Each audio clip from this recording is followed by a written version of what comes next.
So make sure you go out there, watch it. I mean, honestly, there's no reason for you not to. But we've got some good stuff coming up on the horizon. But Steph, what do we have coming up first? This is one I'm very excited about. Yes, we are diving straight into Modern Warfare 3 multiplayer. Joining us now, the multiplayer team from Sledgehammer Games, Adam Iskov, senior. La gente del multiplayer van a hablar. Vamos a ver qué dicen. Aunque eso no nos interesa. Nos interesa Warzone Mobile a nosotros. Bueno, hay gente de Warzone Mobile que ya está. Acaba de iniciar partida.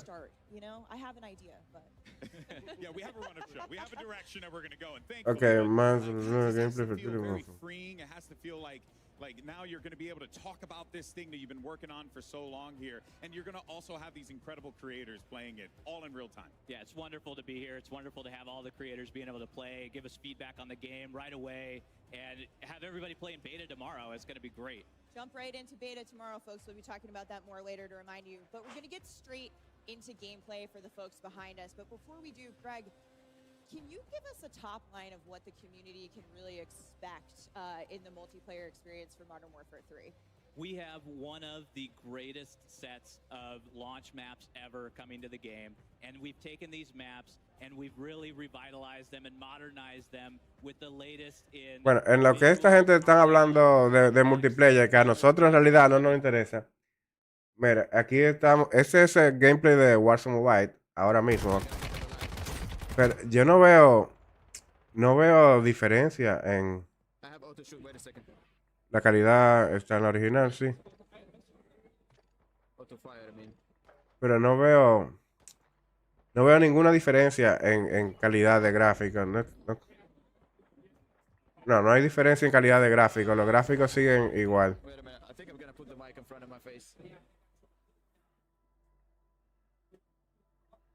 Calidad de gráficos sigue igual, según parece.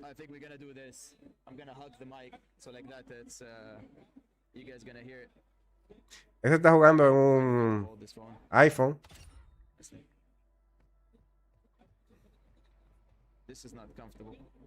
Pero no. Yo lo veo igual, ¿eh? No veo. Y lo siento lo que va lagueado él también. Así que ni siquiera activaron servidores.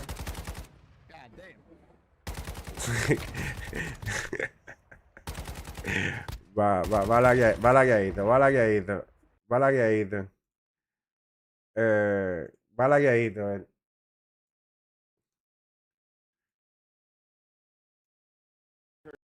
Hey, demuteate.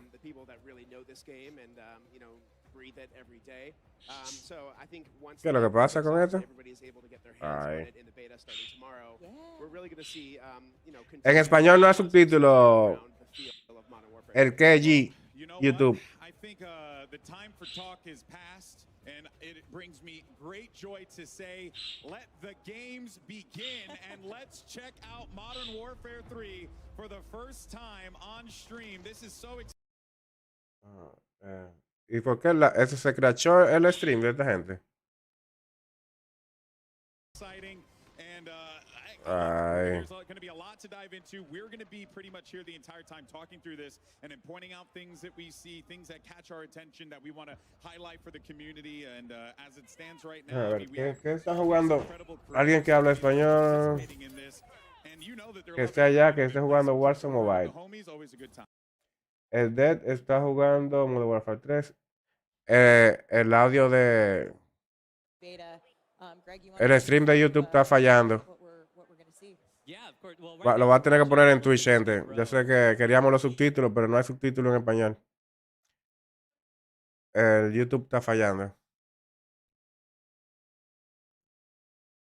Favela, Estate, Rust, Skid Row, High Rise, all of which are stone cold classics that, we've modernized to, accommodate the Modern Warfare 3 updated player mechanics. Él está probando movimientos. ¿Qué es lo que está haciendo? So, really excited to get a little taste of what's going to be in the beta, and then, give players some excitement around what's. Eso es lo que vamos a ver, gente moviéndose estúpidamente. Vamos. tweeted way back in the day in Modern Warfare 2 and stuff, and seeing these maps return again. Because, like, you know, I look at Favela and I remember, oh, a long time ago, and Clayster eliminated me from a Game Battles tournament and absolutely bopped me in the middle, you know, in front of all my friends. He doesn't remember it, but I remember it for the rest of my life. That's all that matters. Favela holds a special place in my heart for sure. I think the coolest thing for me is dropping into a brand new set of maps, but having enough familiarity. ¿Qué lleva en la mano? Parece una grau. But a lot of Parece una grau esa de Warzone 1 lo que lleva. Great sledgehammer touches. Grau o kilo. Grau o kilo. Déjame verla bien. For Modern Warfare 3. That's right. We've stayed true to the original level design and layout of the original maps. So if you remember some sweet spots, some lines of sight from the originals, those are still going to be there. Parece una kilo. Una kilo. Adjustments to just make them feel better for Modern Warfare 3's player movement and weapon feel. And we feel like it's a really happy medium and a great balance between the two. Here's my personal favorite, Kim. Agreed. I would like to talk to you about this. Se me perdió el chat. Aquí está. I know you're back here. I see players are already figuring Las fechas de noviembre son mentiras. Se supone que la van a... Se supone que la van a decir hoy. ¿El qué? El Keji. Se supone que la van a decir hoy. Todavía no es oficial. No es que sean mentiras, sino que no es oficial. Así que sí, pueden ser mentiras. Denme un segundito, que me tocan la puerta. It was so important to us to keep all of those opening moves that you remember from back in the day, and being able to have those in the game, but also have this modernization of the movement, how we're able to work with the high mantles in the game now, like all of this stuff that we're watching in high res. You can now go over a lot of this with mantles, and you can go over, like, you can use your slide canceling, you could do all of that. Well, I was going to ask about that. Did that create a layer of, you know, maybe some complexity with the slide canceling and stuff like that, like trying to ensure that the maps don't get just completely, like, turned upside down on its head? It does, and one of the things about these maps is these maps were made 14 years ago, like, and to have that, like, we had to make them ready to go for 2023, right? We've added that modernization to them, to what gamers expect, to what our Call of Duty game design changed a lot in those years. Yeah, it is, and you have to bring everything up to the standard of today. And when we've gone through and we've maintained a lot of that within these maps. And there's a few places where we've had to make exceptions for that, but for the most part, like, you can go in, those lines of sights that were there are still there, and you're going to have fun. You're going to be able to do those opening moves. Gente, me llegó la comida. Dame un segundito. Just off the bat. Yeah, no, that's awesome. And keeping that ¿Qué dice el Gui? the maps, like, because I know that there's going to be more down the line. No, lo que pasa es que la gente está especulando mucho, Elki, con las fechas, pero todavía... para entender lo que dicen aquí en el juego, yo voy a ir, si dicen algo importante, yo lo traduzco ahora. Dame un segundito, me llegó comida. Invasion, Afghan, Skid Row, you know, sub-base, rundown. Yeah, like it's all there and on and on. Oh, we got the scrap. Yeah, so we're super excited to be bringing those. And in addition to those OGs, we have some new ground war maps that we're launching too. So we have 3 ground war maps that are brand new, which is the traditional, like, 32v32 vehicle gameplay. Yeah, so that's going to be an awesome alternative for people if they want to take a break from 6v6 or just mash it up. Like, you want to go bigger, but you don't necessarily want to dive fully into Warzone. You have ground war. That is so, for people like me who like, you know, big, crazy, like, huge battles, like, this is so exciting. Ground War is a great mode for that. And aside from Ground War, I'm excited to say that there is another mode coming back that many of us know and love originally from Call of Duty World War II. And that is War Mode. That's right. Wow. Yeah, we are super. I mean, War Mode holds a special place in my heart too. From 2017. It's a brand new map that's launching on day 1 as well. It's got the attacker-defender gameplay that we remember from the mode, the linear objectives, the buildables, the scripted events. It's really exciting to see that be part of our day 1 launch slate as well. Awesome. So we've got Ground War, we've got Core 6v6, we've got War Mode, and a little something we're going to get to later in the show, a brand new mode coming to multiplayer that will be available at launch and also playable in the beta. That's right. Yeah. Very exciting stuff. Yeah, it's really so cool to see a lot Ellos of players nos van a dar noticias. ¿Qué es lo que pasa con you can even see it, like, el stream de esta gente hoy que está malo? like big reveal events, right? Is everyone loads in, they're discovering these maps for the first time, they're seeing them with fresh eyes. But here, That's not the case. We got a lot of familiarity here, and now the fresh eyes are going to be like, what did they add? What did they contribute to like make this into their own vision of a map? But I do appreciate. Sí, es una kilo lo que están jugando. Están jugando con una kilo. We love these maps. Like these are, we've adopted these maps internally at Sledgehammer. Sí, yo voy a ir comiendo, We've gone through every nook and cranny. Me llegó una comidita aquí. Where all of the Easter eggs are. Arroz con pollo, lo que comemos los dominicanos. Tons and tons of PowerPoints about it that just allow us to go through and really understand like what makes these maps work. And then what we've done is we've taken that nostalgia and we've also added that modernization of spice on top of it. That when you're playing these, when you're coming back to them, it is familiar, but also new at the same time. Where you're now able to mantle over things that you were never able to get to. You're able to get up on top of things. Right here, we're watching. Oh, there we go. Yeah. There it is. I live here. Yeah. Right on. Yeah. And to Greg's point too, when these maps first came out in 2009, Hardpoint did not exist. Yeah. Kill Confirmed did not exist. So those are brand new modes for these maps that were never experienced. Well, I'm interested to see how those modes potentially like Okay. elevate some of these maps that maybe were, less played like competitively or even casually back in the Básicamente lo que estamos viendo son gameplay en un juego nuevo con mapas de 2009. Con mapas de... ¿Cuántos años? 13 años. Mapa viejísimo. 10v10 or 12v12. We've had those modes are coming. They're going to come out after launch. And it's just fabulous to be able to play them on there. We also have control for those CDL players out there. CDL folks, yes. And that's going to be amazing to watch the competitive community go to town on these maps and really, play them and understand what's happening. Well, we're watching some great kill confirmed action here. We've been flipping around a bit, and find me in that sniper lane. That's all I got to say on High Rise. I will be there. I will be waiting for you in the beta tomorrow. This is so great. ADS ready. I know we've been talking a lot about the 20-year anniversary of Call of Duty, but like, what better way to celebrate that than with these dropping classic all maps. of these 16 day one. We're looking at High Rise in 2023, and it's brand new. That's so cool. I'm just going to take a moment to appreciate that.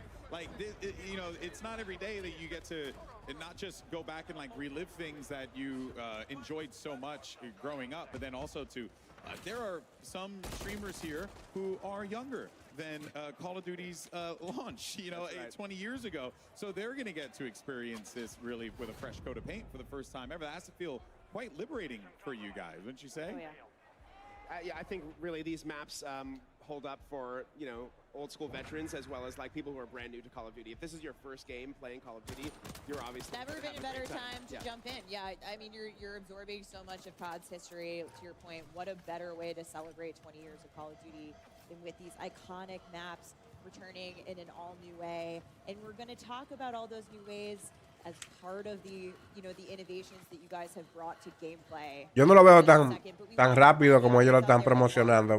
Gameplay today.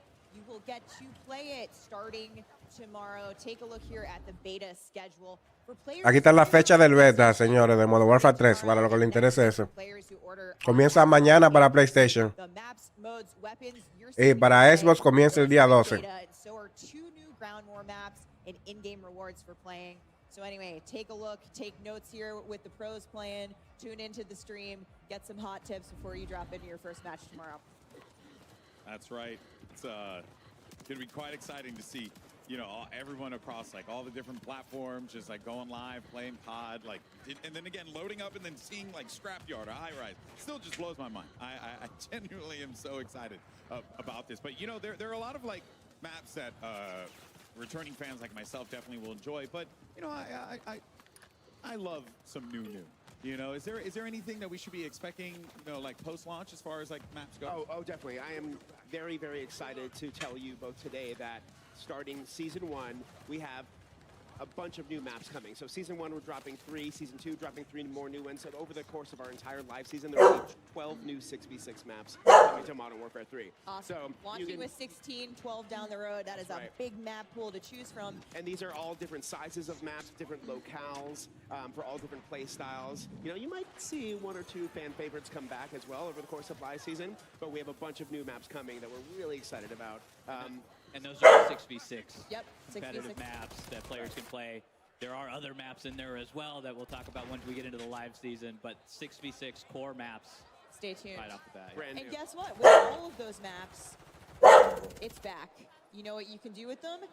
You can vote. We're going to see it in a lobby soon, but map voting is back, folks. Yeah, that's huge. Get excited.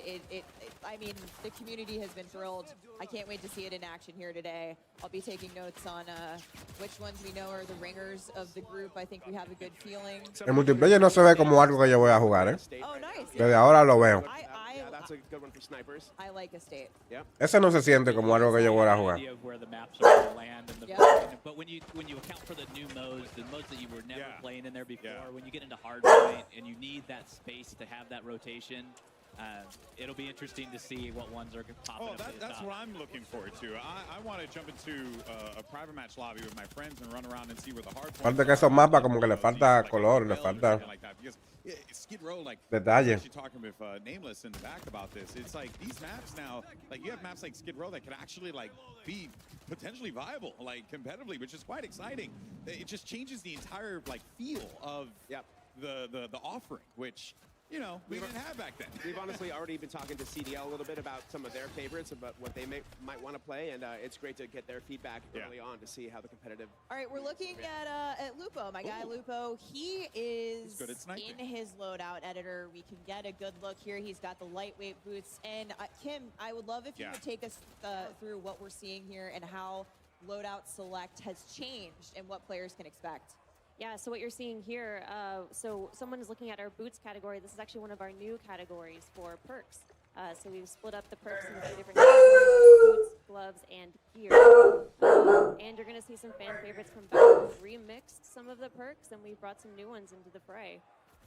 Now, they're all also represented with physical gear items. So everything that you see there has some contextualization for players. So it's not just a list of things you're selecting from. It's like you're getting these movement boosts because you're bringing in boots, or you're getting this weapon handling bump because you're bringing in gloves. So we really like to add that sort of context for players to understand what they're bringing in for perks. Yeah, it's different, it's logical, but you're also going to see some of the same perks that we know and love. So Call of Duty fans will be familiar with them, but presented in an all-new way. What are you guys most excited about to see here with players getting into that loadout edit, kind of customizing these builds out for their playstyles? I think for me, it's all of the movement aspects of it, right? So we have so many things that are on there on perks that are around. We have one that allows you to slide further. The knee pads. Yeah, the knee pad. Greg, I've been using the tack pads. I've been using the tack pads. And then we have the lightweight boots. We have the canvas sneakers. I also hear they're your favorite. I'm sneaky. I'm trying to move. I need all the help I can get. Yeah. We need all the things. So, and those are just going to cancel out your noise when you're moving around. They're going to eliminate footsteps. The true silent movement the perk true silent is back. Yep. Is there. Can confirmed, have used it, heard nothing. So it is very silent. Success. It was only footsteps. Oh yeah, no, well, also, you know, I mean, I can't hear anymore out of old age anyway. No. He keeps making these old jokes. I don't know what's happening. But hey, I guess when you're talking about Call of Duty having been around for so long, it's just amazing how we've all just grown up with this, right? And you guys are seeing these things that happened back then. You know, the way the game was made, and you're taking ways to like improve upon it while also again keeping it very familiar, but also keeping it very fresh. Something that really stuck out to me, Kim, is that you guys bringing back that classic of radar, right? You know, you got your mini map with red dots on there. Yeah. I love it. I'm glad that came back in. Yeah, we are too. I mean, so any unsuppressed weapon fire will show up as a red dot on the mini-map, and we think it's really just a core intel piece for our player base for Modern Warfare 3. We really want to make sure that people know where the firefights are happening, really understand, and as we mentioned earlier about just knowing the maps and being very familiar and nostalgic with those things, like you can see the red dots on the mini-maps and you can understand, I know the map already potentially coming in, I know how I'm going to flank, I know where we're going to go, you can strategize more with your teammates, so, we really just felt that bringing back the classic was absolutely the way to go. It's classic gameplay returned to classic maps. I think, to your point, on these maps, it makes perfect sense, especially with the familiarity. And even for new players, you're going to figure these maps out quickly, but it's it feels it feels right. It feels great. I've really loved seeing it. You have a direct way to engage. So I'm really excited to hear you guys talk about that. And that's not the only piece of classic gameplay that you'll see returning in Modern Warfare 3. Oh, tell me more. Tell me more. We've talked about a little bit of movement, but I'd like to get into some of the nitty-gritty. Slide animation cancel, reload animation cancel. They're both back. Yeah. So we felt really strongly about bringing back slide cancel and reload cancel. You know, and in both of those things, really the core was we wanted players to feel responsive and feel like they had a lot of options. So we know that when you commit to doing a slide, you're stuck on a pretty linear trajectory. We know that when you're doing a reload, some of those weapons have really long reloads. It's a real big commitment. So even after doing that, we wanted to make sure that players had the choice to cancel out of that, because we know things change moment to moment so quickly in these battles. And it felt right, you know, and we're just so happy that we have it back in. And we know that I think we feel that players are really going to be happy these things are back in. Awesome. We're going to see it a lot here today. I'm sure we have our movement kings and queens getting around the map in new and interesting ways. Now, Greg, time to kill, or TTK.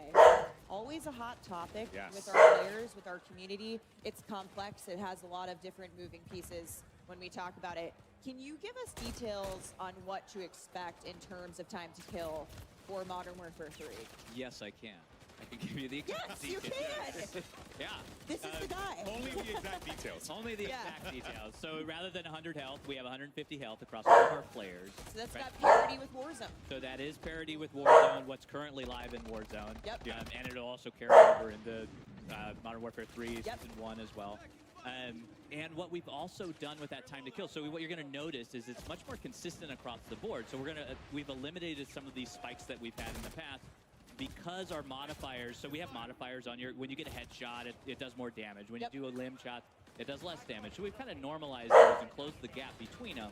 And what that allows for you as a player is you're able to really have this experience where it's consistent. So when you're putting bullets on target, it is now like you get that feeling, you get that rhythm back into your gameplay, and you're able to go from combat to combat and start to feel that pace of combat, especially with our hit markers now. Like the sound effect, if you haven't had a chance to listen to them, like they're fantastic. The audio team's done a great job with them. Hit markers also fantastic. Yeah, hit marker visuals as well. So you're also notice that headshot hit marker. So that's when that extra damage is going to come into play, and it's normalized across the board. So it is a little longer. You could respond to getting shot. Like as soon as you start to see your screen light up red, you can pull away, you can get into cover, and really take that engagement. Ya comí, gente, ya comí. Yeah, I think Medio malo comí porque tuve que dejar el pollo que me llegó cru. Estaba rosado por dentro, yo no puedo comer así. Pollo hay que comérselo bien cocido. Definitely. You have more survivability, you have more options with the freedom of movement. Estos son todos, ese es Rush. Esos son mapas viejos, mapas viejos. I'd like to talk about called Tax Stance. Yes, Tax Stance is a fantastic addition to our movement set, as well as... Bueno, esos mapas van a estar bien optimizados para el Warzone Mobile, porque como son viejos, esas versiones viejas no tenían gráficos de alta calidad y van a funcionar perfectos en el mobile. Pero en el de PC se van a ver feos. Mira cómo se ve eso. Todo nublado, todo feo. It's gonna appear as down on the D-pad for those of you. And for any like sweats out there, I think it's important to note this is kind of it takes like an assault rifle and turns it into almost like a little bit of a sub, where you can kind of like push corners a little bit more aggressively with it. It's great for a CQB. Yeah. So it feels like you're getting the best of both worlds with it, while also still obviously you're not going to get the full benefits of using LMG. And so those LMGs, like being able to take those longer range. ¿Qué ustedes creen, gente? ¿Vale la pena pagar $70 por un reguero de mapa viejo? Y un juego que casi no se va a jugar, no creo, ¿eh? Yo creo que no, yo no voy a comprar este. Por los zombies. Por los zombies, hay que esperar los zombies. Hay que esperar a ver los zombies, porque creo que por los zombies los zombies comienzan en 15 minutos más o menos. Adam, you mentioned it's really great for close combat, which is personally what I have used it for when I've been playtesting with you guys. But I think it's there if you want it, and if you're not, if you're not into it, don't use it. You know, it's an option. It's again, that optionality for players to choose how they engage with movement and all of these new fun toys that we're showing off in Modern Warfare 3. And there are option settings for that tac stance. Right now, it's on the down D-pad. If you're not a controller masher like I am, I get in there, I panic a little bit. There's options for you to allow you to put it on your stick, which, well, if you're not a keyboard and mouse player, and you can go in and it is much more like it is a skill at that point, being able to utilize that in those close quarters combat. Right. Adam, I see you studying gameplay intently. We're on Rust here. I love what are we seeing? I love me some Rust. And just talking about the options any player can use. Somebody was running a shotgun a second ago. Now somebody with an AR. There's snipers. El multiplayer, on a map like this. yo lo veo feo. That's really like fast gameplay. You can still see it's viable for all different play styles, which is really exciting. Lo veo feo. There's nothing better than grabbing a shotty and just running around the map. And I mean, he just had the Renetti. Yo no, voy a poner mi cámara a la derecha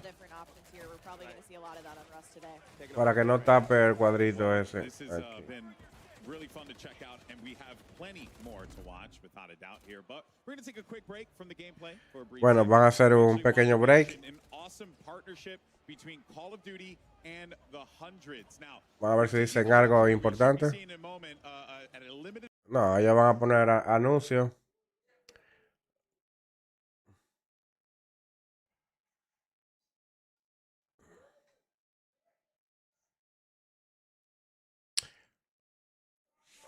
Vamos, información importante, gente. Información importante. El Warzone Mobile lo van a dejar para el final, me imagino. Es lo que la gente más está esperando, el Warzone Mobile.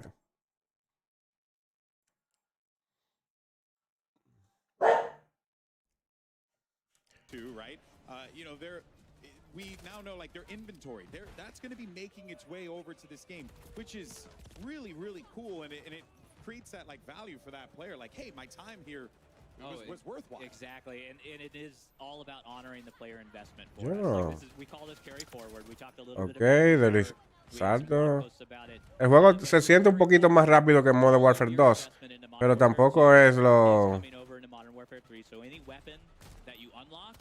is available for you day one in Modern Warfare 3, so you can go ahead and use that. Any operator that you've purchased or that you've... Básicamente ahora mismo lo que están diciendo es que todo lo que tienes en Modern Warfare 2 lo puedes usar en Modern Warfare 3, las armas, los skins y todas esas cosas. Pero que...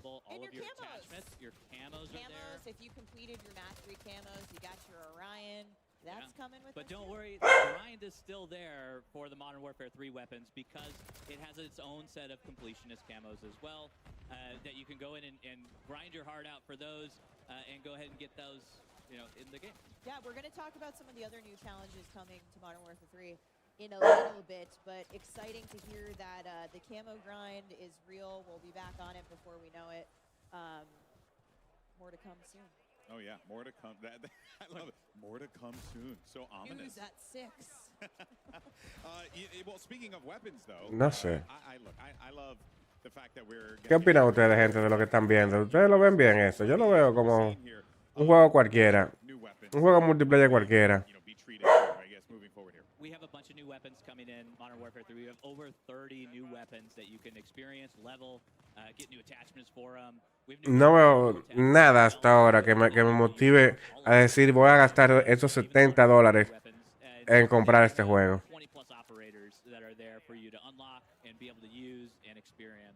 If you don't mind me asking, how it must have been a fun challenge to take those weapons from MW2 and then bring them over to MW3 and like really try. Oh yeah, it's been a fun challenge. Bueno, las armas parece que tienen menos retroceso visual. Lo que es bueno, porque las armas de Modern Warfare 2 tienen mucho retroceso visual.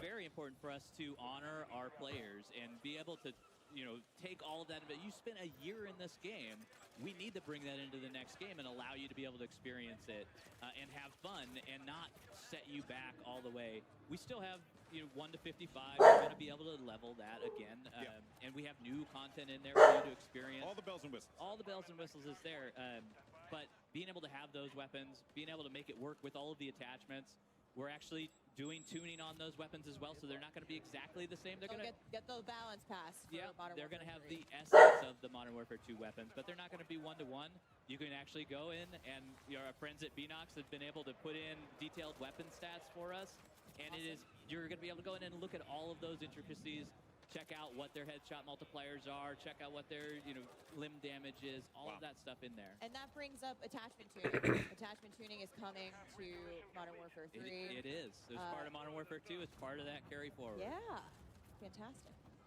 Excellent stuff. I think we're all just happy that what I had already used is gonna come with me. Nicki Minaj is coming with you. Yes. Thank you so much. That was what I needed to know about. Not Spawn. Although I do love me some Spawn. No lo veo. The Barbs are thrilled. Kim, we are seeing some epic. No lo veo interesante el multiplayer este. Today. In fact, right now, if you look Hay que esperar a los zombies. Zombies 15 minutos, creo. From the Modern Warfare 3 Vault Edition, can you give us some additional info? Yeah, happy to. So what you're seeing right now Los camuflajes. that are going to be in our Vault Edition. There's a blue and a red version. So there's the Crimson Fate is what we're calling one of them, and the Carbon Fate is the other. Los camuflajes. Esos camuflajes vienen si compras la versión del juego de $100. Te vienen con esos camuflajes. Reactive. So the better you do in the match, the more eliminations you get in a match, the more you'll start to see that visual change on your weapon. And as you can see also, the operators have their own versions of this. These are the Nemesis skins. So there is a blue version and a red version there. The blue version goes on Price and Ghost, and the red version goes on Warden and Makarov. Those are the 4 operators that get these skins. Same reactive tech, so you're going to see a little bit of the silver, metallic, shiny-looking skin come up on the hands and the torso. The better you do in the match. I've seen a lot of Warden hype on the internet, so I think people are really excited to see her in action, and that skin in particular is awesome. But one thing about the reactive skins, to your point, these are performance-driven, so that effect actually will scale back if you stop getting kills, guys. Yep, exactly. Yeah, got to do well. Gotta keep You want to see the fun stuff on screen. Yeah. We need you to perform. So those will be awesome. People will be popping off having these awesome effects go around the map as well. And of course, those are in the Vault Edition. Yeah, and speaking of the weapons and diving. Básicamente están diciendo, cómprense la versión de $100, que con la versión de $100 le damos estas skins. The aftermarket parts, right? Which if we could dive a little bit more into that, because that sounded really fascinating. To kind of like make guns play in a different way just off of one part alone. Yeah, it is. And here we're seeing a little bit of it where this is our LMG that has a bullpup conversion to it. So they're full conversion kits that allow these weapons to really go cross-class and to change up. They are meaningful, powerful changes. And that's a Renetti. That's a Renetti that is actually turning into an SMG with this conversion kit. It's like a 3D printed part on there. No secondary. No secondary. So what you do not, like we have a gunner vest that allows you to take a primary as a secondary. You do not need to take that if you're swapping out your Renetti for that aftermarket part to make it into an SMG. And one of the coolest things is how you unlock these amps. So we're going to see, we call them amps. We love acronyms here, guys. So we have 2 amps that are coming to beta, I believe. But how you're going to unlock them at launch and beyond, you want to talk a little bit about those challenges? Yeah, so in beta they unlock a little differently than they do at launch. So at launch they're actually, we have a new system called weekly challenges. It is pretty much exactly as it sounds. There are challenges, a group of challenges. Multiplayer, no. Weekly. I was worried it was like bi-weekly for a moment. Trick question. Yeah. Thankfully, it is every week. And then the reward for getting all of those challenges for that week is an aftermarket part. So the first 3 weeks that the game is out, we have an aftermarket part reward for those completing those challenges. You can then take that aftermarket part into the game and use that. I think too, again, it just the through line with Modern Warfare 3, this is player choice, is player freedom. It's on this new way to customize the experience and let the player kind of choose the way to have their own play style reflected in those guns using the amps. It's super exciting. Yeah, it definitely is. As we're going to continue to take just more of a look and enjoy. Warzone Mobile lo van a dejar 100 para el final 100%. Run around and get into some more shenanigans, playing some domination here as well on the state. I've done that many times. 100% lo van a dejar para el final. It still just baffles my mind that I'm looking at these maps in 2023, and I'm just excited to play them Y esa gente es lo que está tan excited por jugar el mapa viejo, que les gusta el movimiento según están hablando los narradores, pero yo no lo veo que valga la pena gastar ese dinero. Yo creo que hasta que yo no juegue el beta, no me voy a decidir si comprar ese juego o no. Porque no se ve, por lo que se ve, no se ve interesante como para comprarlo de una vez. Yeah, I mean, I think it really was a big part of the context for the players. You know, it's not just a UI menu with choices, you know, that were sort of ambiguous. It was a little bit, we wanted to make sure that you brought in your fighting load carrier, right? Your FLC was what we talked about, you know, internally is this thing where every piece of gear that you brought in did something meaningful for your loadout selection. So perks was a big part of that, you know, and we got a chance to look at the gear items, all inspired by real-world military tech and items, and you know, we were able to really figure out what goes with what and what are the remixes we want to make, and we think we came up with a really good and interesting field of choices in our perks this year. So I don't know if you guys can see it. We're taking a look around the room at the moment. We actually have a 2-story streaming tower. I'm going to call it a tower. Pretty epic in here. It's absolutely wild in here, and everyone is very focused on their play. It all of a sudden, oh hey, that's us. Oh hey, hey guys, GG's. Hello. So we've got this big giant room filled with Modern Warfare 3, filled with awesome creators from all over the world, and as Ted Timmons would say, the vibes are good. We're gonna hear Ted talk about vibes. I do want to point out that screen you're looking at there, that, you know, the logo, the Modern Warfare, that's a screen. And behind there are all the players that are behind that screen, which is so cool. I didn't even know that was a thing that you could do. 15 years in this industry, still continuously shocked by new tech that comes out all the time. This is Call of Duty, baby. Esos son los perks, que ahora son botas, chalecos y casco. We get a few of these games wrapped up. No, botas, pantalón, botas, chalecos y casco, sí, creo, no sé. I come into the office and I boot up the game, get into a match as quickly as possible, and start playing. And it is just fun to watch them play as well, because there's so many things that they're doing. Like earlier, we were watching a circle around the estate house, and that movement just... Esos son mapas que la mayoría que yo lo he jugado antes. Y que se ven, no lo modernizaron, no le agregaron como más color, más detalle. Ellos están como iguales de 13 años atrás. Battle Rage is back. It's actually moved into the tactical slot. Yes. And it's very powerful. So if you take that, we have an awesome vest, the engineering vest, that allows you to take 2 tacticals. As maybe we didn't touch on the vest. Actually, let's talk about some of the vests. Yeah, so the vest is a really big piece of that. Like it is. Ahora están hablando de los perks, que ahora mismo son cascos, mochilas y botas, casco y chaleco. Actually putting into the game, so it's going to dictate what, you know, your tacticals, what tactical slots you have, how many you can take, how many lethals you can take, how many, you know, well, you get 1 boot and you get one glove, so you can't take multiple gloves, but how many gear slots you can actually have. So with the engineering vest that I just mentioned, you're getting 2 tacticals that you can take at the cost of your lethal. At the cost of your lethal, and you also gain another gear slot. Awesome. And that gear slot is super important, because that gear slot is where all of your intelligence perks lie. So those are things like what we used to call hardline or high alert sit in that slot, and now you can take both of them at the same time and really have that advantage. Awesome. And if there are 4 vests to choose from at the moment, I believe. Correct. In beta, there are 4, So in beta, there are 4. Expect to see those tomorrow. Infantry vests. Es una pasa lo dieron a eso. You know, a lot of people running infantry vests today. In fact, right here at the moment, we just got a peek at the loadout. That is going to allow your tac sprint to regen faster. It is the core. Like if you're familiar with Call of Duty, I imagine most of our people watching are. That is your core loadout. So you have your normal 3 perks, and you get your tactical, lethal, primary, secondary. And what's cool about the vests is they actually have perks baked into them. So with the infantry vest baked in right away, you're getting that. La movilidad se está un poquito más rápido, está bien, pero yo veo el juego, no sé, Es que es un juego caro, es un juego de $70. Y yo lo veo feo. No sé si soy yo nada más, pero yo lo veo feo. Yo lo veo que le faltan colores, le falta color, le falta como detalle.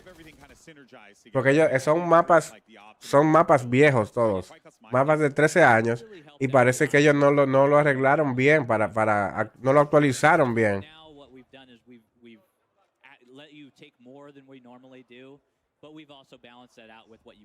Que mira los colores de todo. Los colores, es todo gris. Yeah, and we love that we are going into these matches. You're making decisions. You have to make those decisions before you go in, and really, have consequences. Sí, es el mismo motor de todos los juegos de Warzone, digo, de Modern Warfare 2. Espera, todos los juegos de Call of Duty de ahora en adelante, hasta más o menos 5 años por ahí, se van a basar en Modern Warfare 2 con el mismo motor. Pero que yo veo como que los colores lo metieron, no sé, los colores no llaman. Y es un juego de $70 que son $70. Que como tú te gastas $70 por un juego que se ve tan feo. ¿Se entiende? Que eso puede ser, eso parece un juego viejo. Parece un juego de hace 10 años.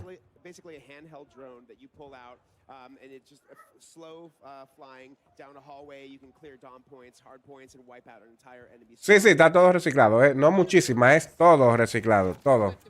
Es literalmente todo reciclado. The counter to that one, though, it's slow moving enough. You can shoot it down if you see it, the sky coming at you. There you go. So in addition to that, we have a mosquito drone, which you shoot into the air, and it basically encircles an area and then dive bombs an enemy. Y básicamente las cosas que ellos están diciendo que son nuevas, que agregaron, ya son cosas que se han visto en Call of Duty viejos antes también, que no son nada nuevo. Simplemente lo sacaron de otro Call of Duty. Mira eso, que tú puedes básicamente deslizarte más rápido, frenar, parar, hacer el slide cancel ese, que yo lo odio el slide cancel literalmente, porque ok, mira, déjame sacar mi control. Mira qué pasa. Con el slide cancel, para jugar con el slide cancel, tú tienes que estar siempre moviendo las palancas arriba, y aparte de eso, siempre tienes que estar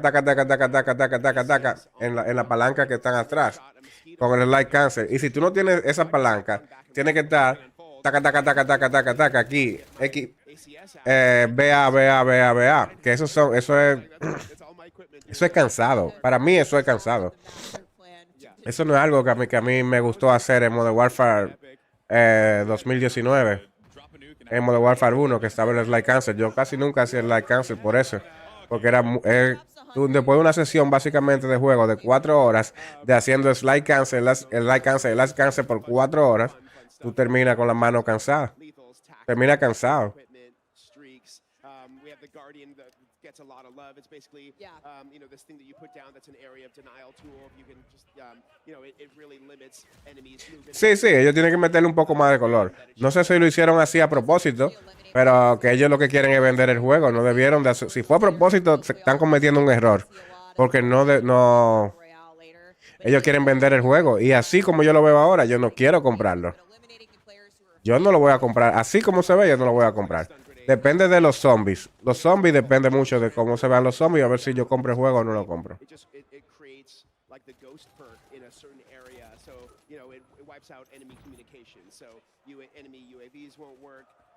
Like everybody won't show up on the name map in this certain area, but the counter to that is like everyone can see the active area. Yeah, exactly. So you'll get ghost, I believe you said, if you're inside the vicinity of the comp scrambler, but you can see where it's active on the map. So expect to be el slide cancel cuando tú juegas una hora que llega del trabajo o de la escuela, te sientes en la casa, juegas media hora, una hora, está bien el slide cancel, pero para gente como yo que juega, que cuando se sienta a jugar por 3-4 horas, el slide cancel es cansa.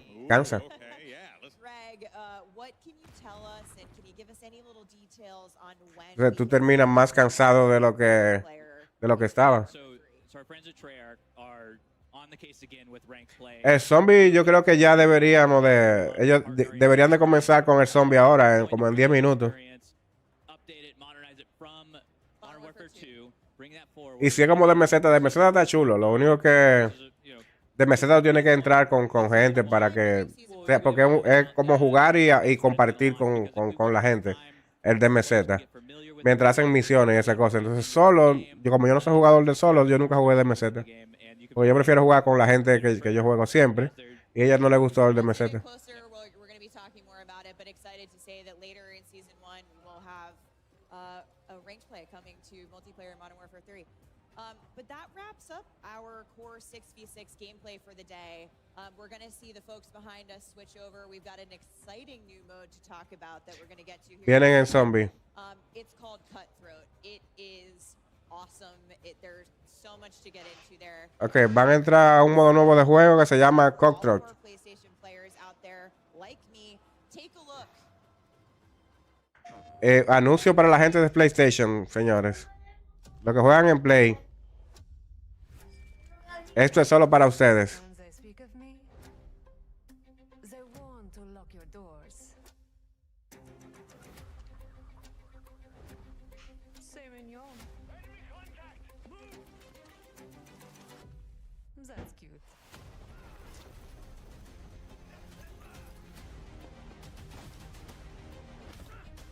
Supongo que a los de PlayStation le van a dar ese skin. A la gente que juega en PlayStation van a tener ese skin gratis.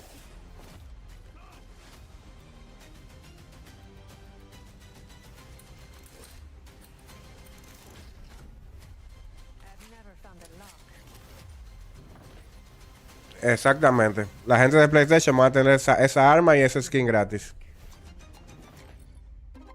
Correcto. Un cuchillo, un arma y un skin gratis para la gente de PlayStation.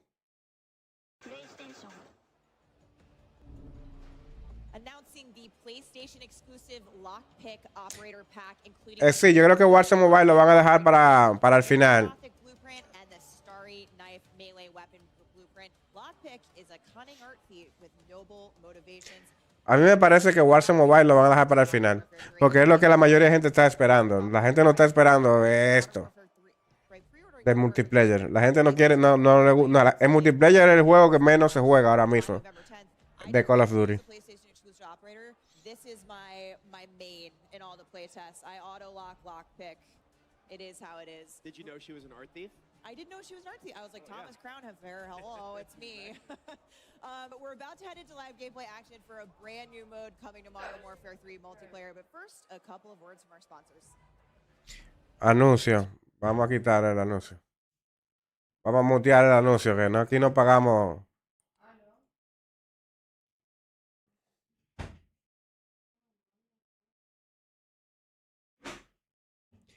Esa exclusividad que tiene PlayStation ahora.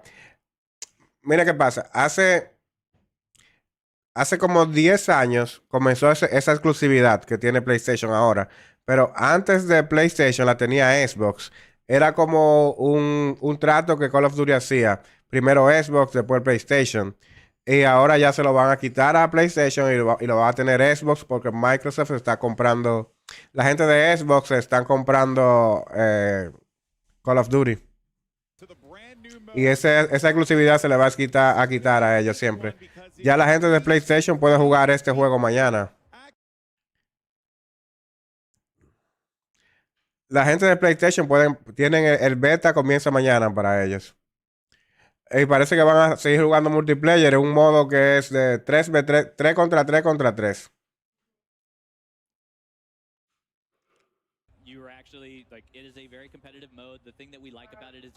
Se llama Cutthroat.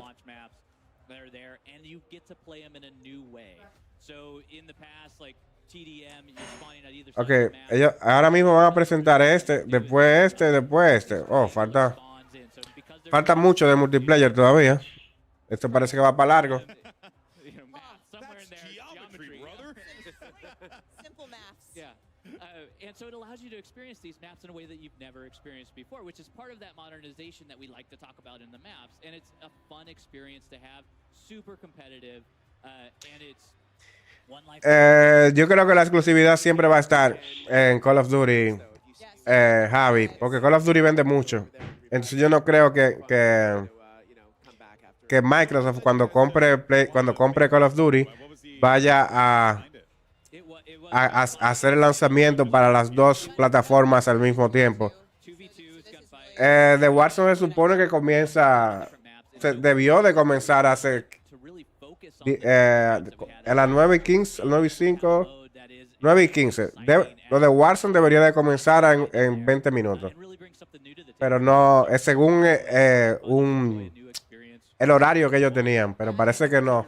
Parece que no. Unlike gunfight, we're not providing the squads with weapons. You can actually bring your blueprints and your loadout with you. That's right. And it is. Parece que no. Todos siguen jugando I am so excited to see these guys play it because multiplayer. they're awesome at the game anyway. We see Dr. Lupo here. He is on Cutthroat, and of course the objective. Este es el nuevo modo del multiplayer ahora. Is Already there. Yep. the overtime mechanic. Oh, he's down. But you can't get downed, but you and picked up by your teammates. Now what happens Not when anymore. Not anymore. So now when you're eliminated, you're out. That's it. You gotta wait for the next round. Yeah, you gotta wait. No The respawn. rounds are quick. Yeah. Yeah. They go really, really fast. We spent a lot of time making sure that you just weren't sitting there with, dead air, essentially, watching your teammates have fun. And that flag there is now available, so they can go and capture that flag. Whoever, well, they got eliminated. Ese es el nuevo modo, que son 3 equipos de 3. 3 contra 3 contra 3. Because again, geometry, that triangle, right?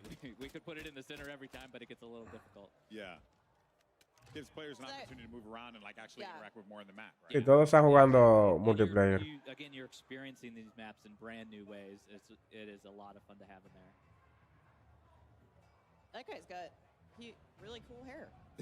I was gonna say something about- La greña del socio. Se están riendo por el cabello de este tipo, mira. If anything, awesome. It Es looks el cabello que tiene the este. operator Oz in Modern Warfare 2, actually.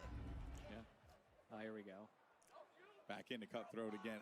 I'm very interested in these smaller game modes because I think it just creates opportunities for you to have those real intense It interactive is. moments, It's right? very Yo ahora mismo tengo los audífonos que yo tengo puestos no son muy gamers, ¿eh? Yo lo uso para jugar Warzone Mobile, pero no son muy gamers.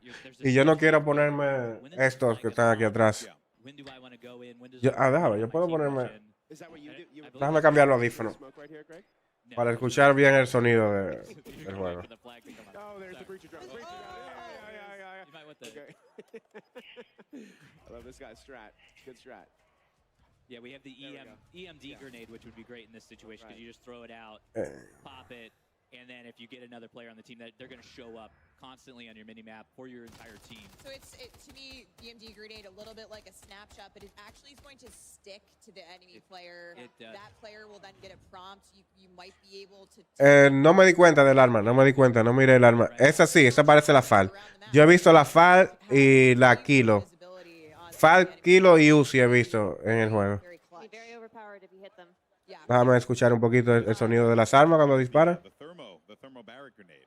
Yeah, we Because haven't I actually do like that one because it's kind of like a Molotov, but on steroids. So it just Yeah. does a big boom, and then also has area denial as well. Yeah, it has area denial and it bounces. El so carro it's not explota in impacts, you can throw it around corners, cuando le tiran granada. bars, Get that frag effect. yeah. Sí, esa es una FAL, 100% es una FAL. Adds a little bit of additional damage to explosives after the fact, so even if you survive the initial blast of that one, El sonido del arma de la FAL se escucha bien, pero como quiera, hay que ver una automática. He picked up his teammate, and we're swapping over. Esa es la Kilo y Uzi lleva esta.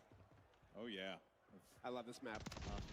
I've gotten What's wiped down a few your of those. favorite? Se escucha, Out of no, these 5 we're playing today, se escucha leve el sonido, se escucha leve. I know there are a bunch of high-rise stands amongst us. Es diferente, es como más bajo el sonido del arma Look at it. This is beautiful. que en Modern Warfare 2. El sonido está como más bajito. They're all my babies. Okay, fine. Okay, all right. can't give any of That's them no favorite children. But- Here we go. but Hay que ver. it is quite Hay que awesome ver. with all of the movement, with everything that's happening. That's right. And Take it, high rise is also Oh, come great. Sí, ese es el sonido, exactamente es el sonido de las armas viejo. Literalmente, incluso hasta el sonido. Ese es el sonido creo que de You split the Black Ops 3. How could Black Ops 3, por ahí. Black Ops 3, Black Ops 2. De uno de esos dos, es el sonido de esas armas. Literalmente.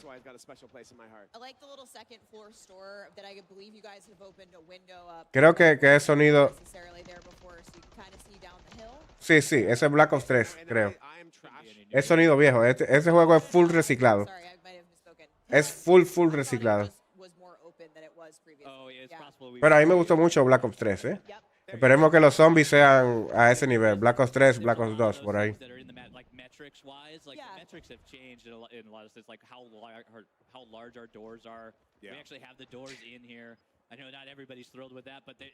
La mira, yo lo comenté hace un rato, que las miras se ven como bien, como que tienen menos retroceso visual, como las de Modern Warfare 2, tienen mucho retroceso visual. Esa como que se ven un poquito mejor cuando están disparando. Ahí la UCI se puso borrosa, ella parece que no le quitó lo de lo borroso. Ground War is one that I want to talk about. We touched on a little bit earlier on. I want to dive back into it again because it's back in Modern Warfare 3. You got large-scale maps that are going to be coming at launch, and you know, I guess Kim, give us a rundown on Ground War because I'm very excited for this. Yeah, I mean, we're so happy that Ground War is coming back in Modern Warfare 3. Again, this is our big 32v32 mode. It's the biggest battle that we have in the multiplayer experience. And we will be showcasing 3 new Ground War maps at launch. Que van a haber 3 mapas grandes para guerra terrestre. Al principio de cuando lancen el juego. So in the beta we have Popov Power and Orlov Military Base. Sí, ella la muchacha estaba jugando con Uzi y Kilo. Esa es la Kilo, esa es Uzi, ahora tiene Uzi. Y la otra que tiene es la Kilo. In addition to Ground War, the favorite from Call of Duty World War II will be coming back with Modern Warfare 3. It is awesome, and it is the attack defend mode. Adam spoke a little bit about it earlier, but you are Task Force 141 trying to take down the Coney group that has taken over a military. Esos son los tanques de Ground War. De la guerra terrestre. La guerra terrestre es básicamente un semi-Battlefield, pero sin la destrucción que hay en Battlefield. Good ICBM pun there. Yeah, there was. It was trying to come out and it just didn't happen. Yeah, I saw what you were doing there. I liked it. Yeah. And also, there was a really cool tank on screen that was just causing utter mayhem. Right. So that's what we care about. It is that attack defense scenario where you are escorting that down the path, and it is a very linear combat. You have very clear lines of sight, clear battle lines. That's the gameplay that we're going for. 6v6, 5v5? What's the? It is 6v6. Okay, yeah. Nice. So it is classic war mode. If we all remember what classic war mode is, but it is linear objective. 3 contra 3 contra 3. ¿Cuál? And it is a fantastic. ¿Por qué ellos hicieron algo así? No entiendo. Ain't that the truth? There's just so many options. 3 equipos de 3. Porque si los mapas son 6 contra 6, ellos debieron de poner un cuarto equipo y hacerlo 4 equipos. Porque los mapas son de 6 contra 6, 6 contra 6 la mayoría. O sea, eso quiere decir que cabían 3 jugadores más por mapa.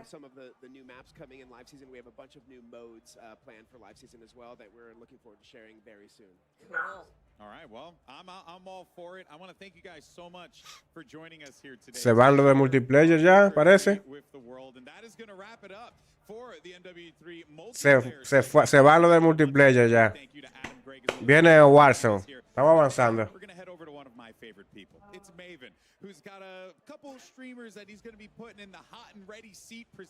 Sí, ahí no, eso no es innovación, eso es viejo. Lo de guerra terrestre, eso es como una copia de Battlefield. Pero ya se acabó la parte del multiplayer. Ahora van a comenzar con Warzone, creo. Los calvos del evento.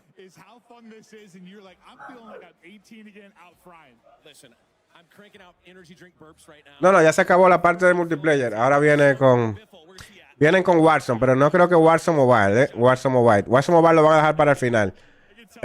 Ahora van... Bueno, se acabó el multiplayer, No sé si pondrán los zombies primero o el Warzone primero. Está entre Warzone y zombies lo que viene ahora.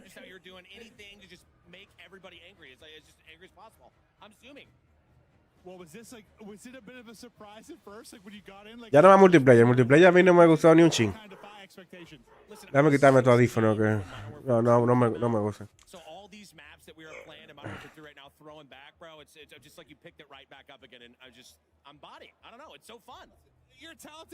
Prefiero esto para estar de chill aquí. We were a little bit worried about what this was going to be able to handle, especially if I tried to sit on your lap. But this is the hot seat, dude. You like yourself some pizza? Listen, I was a little worried that the cardboard capacity, I'd be a little overweight. But I'm feeling really good right now, and I feel like you and I together in this hot seat together, it's just too much hotness. This is too much interaction. If our bald heads connect one more time, the venue lights shut down. Speaking of that, we got to get out of here. Let's get this over to Shift Legion. Thank you so much, buddy.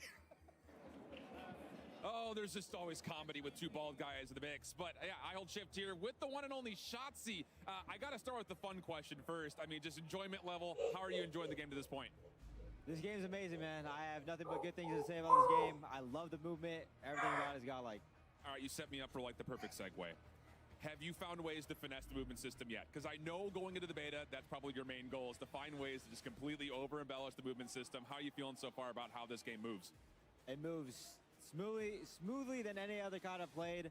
Hay un corazón aquí que me tapa el mensaje. Dice, el multiplayer dura una semana y de suerte, qué lamentable.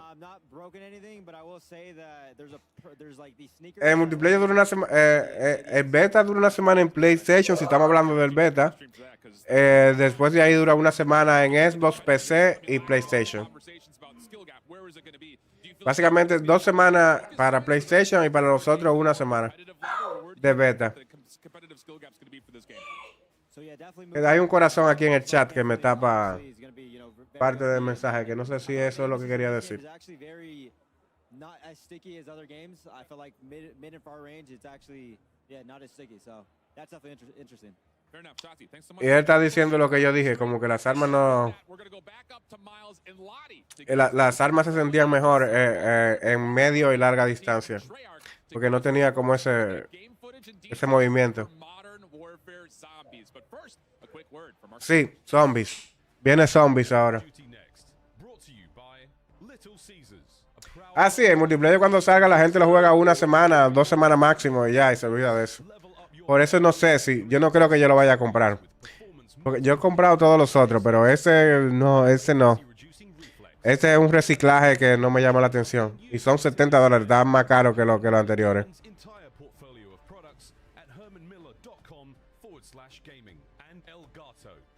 Cuando salga eso es una semana de juego. Todo el mundo lo va a jugar 1 o 2 semanas máximo. Es con zombies que vienen. I've got one Prague, we got OVP, we got Nameless. I mean, Alley Cat on the corner there. We are going to be, I suppose reacting is one way to put it now, but like, this is one of the hardest jobs I've ever had to work in my life. I've never been this excited about a COD. Like, Legion hit the nail on the head. I'm 18 again, 34 in skin, but 18 in gunning. First impressions, lay it on, Miguel. Oh gosh, I mean, deme un segundo, dame un segundo, gente. Si los zombies son buenos, sí. Si los zombies son buenos, yo 100% lo compro. Deme un segundito. I mean, it starts with movement, and then you're looking at the perk system, but there's a balance there as well. I'm just so excited to see what type of player, first of all, I'll be, but especially our 2 MP experts over here, Nameless, Ali. I mean, you guys not only talk about multiplayer for a living, but you guys play it day in, day out, so many hours grinding. Nameless, what are you making of it so far? Yeah, I mean, you know me, I've been playing Call of Duty since way back in the day, 06 back to COD 2, and for me, what this feels like is you're getting the classic maps, you're getting the best things that we all fell in love with Call of Duty about, but you're also getting the best of the innovations of recent Call of Duties as well. So it's just been spectacular seeing, we played Hardpoint on Skid Row yesterday. Who could say that in 2023? It's been amazing, Ali.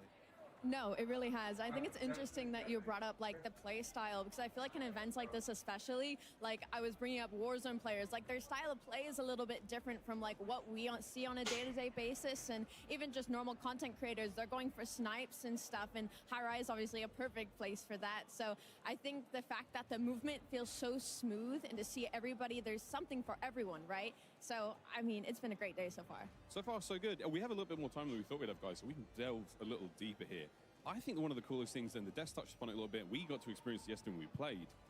We're making the most meaningful decisions, I think, ever in COD when it comes to our loadouts now on our perks. So what vest I'm wearing, I ran the demolition vest. It means I think I lose one of my tacticals, but I gain like 2 lethals, which turns me into a killing machine, quite frankly. The breacher drone, Yeah, a lot of fun. Miles. Way too much fun, actually. That thing's insane. The breacher drone, you just throw it in a hallway, it flies super quick. You can actually shoot out of the air. I didn't know that yesterday. I know you said you tried it, though. I shot my own drone down accidentally. I was pre-aiming somebody in cover. They were in perfect chest high cover. Yeah. I let the drone fly out, and it follows a direct path. It doesn't have the craziest range. It is fast enough. But I was pre-aiming that spot, and then when the guys, with the red dot appeared, I fired away. I shot down my own breacher drone. But it's just one of many fun new items that we have to play with here. And again, meaningful choices, like from top to bottom. What shoes am I wearing? What kind of gloves am I wearing in this loadout? How do I want to play? Am I stationary? I might have the strafe speed shoes on, get my shoulders working. We heard Shotsy talk about the tack stance and how he's sliding around the map. And this is something we cannot stress this enough, friends. You're going to be schmoovin' in this game like you may have never moved before in COD. It's going to be absolutely amazing. I'm so excited. I want to hear what you think as well, as the fact that you can turn a pistol basically into an SMG. You don't need a perk. You don't need to have that on. You can literally do that yourself with guns and get it to the way that you want it. I mean, running basically a secondary SMG with an AR. I mean, that's just stunning. We heard them talk about it too, with like the aftermarket weapon attachments as well, with the weekly challenges. So there'll be a bunch of different types of variations that you have with your gun. But we saw the Renetti. It's already insane. I saw a tweet from Scump on the timeline, a 10-piece with the Renetti. So when you turn that into an SMG, I mean, it's going to be crazy. The world's your oyster. It's going to be absolutely incredible. Ali, I've got to ask you, what are you most excited about? You play so much, but jumping into game, what type of player do you think you see yourself becoming with Modern Warfare 3 now? I just gotta order some new controllers, get used to breaking my thumbsticks all over again. Honestly, that's that's something that is really close to the CDL heart. The competitive style is getting into the slide canceling and the ADSing, like Shotsy was touching on. But also, I just want to talk about the fact of like, I was 9 years old when a lot of these maps were a thing, and like, my bad. But yeah, like I was watching my dad play, but like I don't, like those are core memories for me, but I never really got to load in. And so like now as a 23-year-old getting to load into these maps and kind of like have the nostalgia of, oh, I kind of recognize this, like I kind of know this map, but like not knowing every nook and cranny just yet. And like, so it's still kind of new to me, but it's also nostalgic at the same time. And to Ali's point, like think about running around favela and being able to mantle as fast as you can in this game. Some of the different boots that you mentioned, we were messing around with that slide yesterday. It goes for a while, and you can aim in virtually. Ya volvimos. Yo lo estaba escuchando, no hablaron nada importante, ¿eh? No hablaron nada importante, lo que estaba hablando de zombies. Pues sí, mira, Javier, mira, fíjate en esto. Con el slide cancel, me acordé ahora, cuando estaba ahí en el baño, yo dañé ese control que está allá arriba 2 veces. Se me rompió 2 veces, lo arreglé la tercera y lo puse aquí. Y ese control también, yo lo dañé 2 veces con el slide cancel, porque los controles duran menos, porque tú estás muy taca. Y con Warzone 2, yo tengo ese control solamente y todavía está enterito. El slide cancel es una pérdida. Una pérdida full. Times 8 scope, right? And I can't ADS in, but if I want to hit those more CQB situations, I'm keeping maximum spatial awareness. I've got my situational awareness, my screen's up. I'm able to use a weapon with a big scope in close range, whether it's an LMG, whether it's a sniper.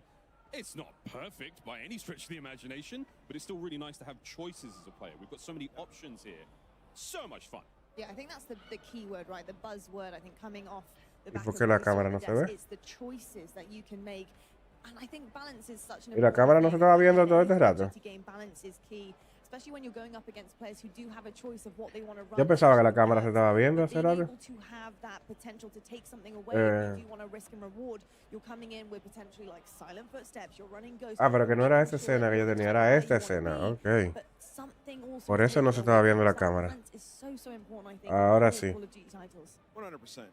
I mean, footsteps are silent if you want them to be. That is a massive W. I was running around yesterday and I saw red dots on the mini map. My footsteps were silent. I was sneaking up on people. I was just having a blast. I mean, we're talking about 12 years ago when these maps came out. They look even better now. So I can't wait to get my hands on that beta, which is coming out soon. Very, very soon indeed. Well, it's exciting to be reminiscing for very, very good reason. As we talked about earlier, we are celebrating Call of Duty's 20th anniversary, which is lo gasta, porque básicamente se usan como 3 veces más los controles.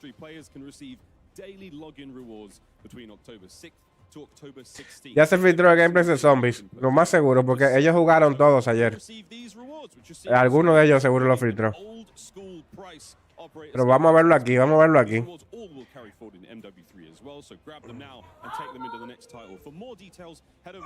Black Ops 3. Aquí está el emblema de Black Ops 3, aquí abajo, en la esquina.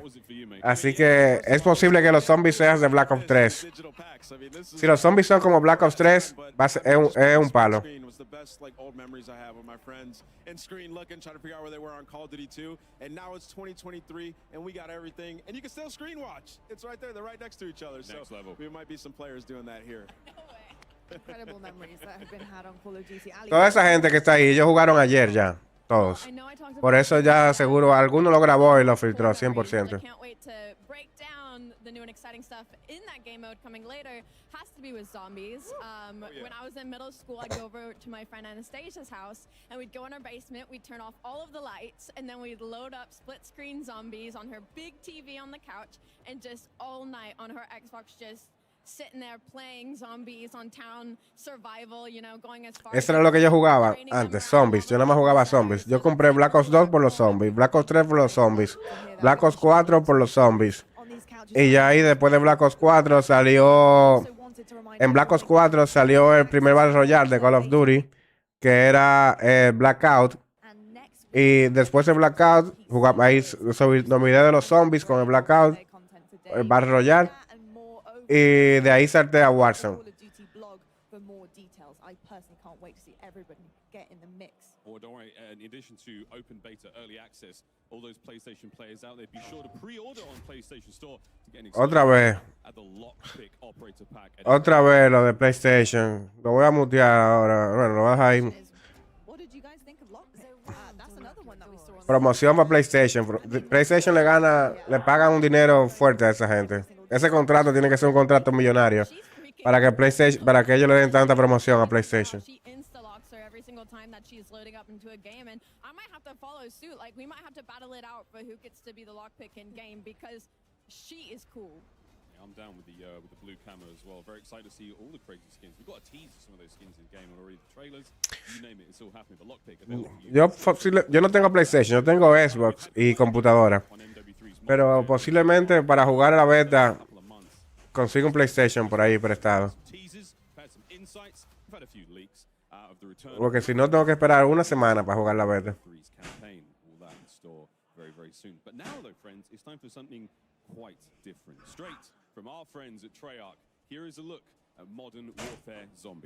Comenzamos con los zombies. Voy a subir un poquito el volumen aquí. Bueno, ahí está bien.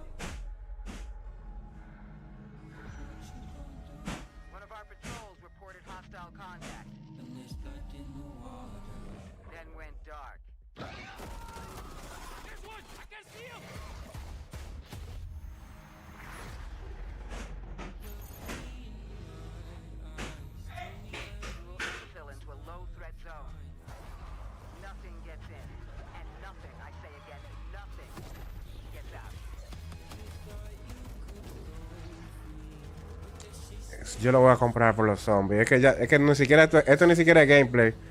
Y me gusta.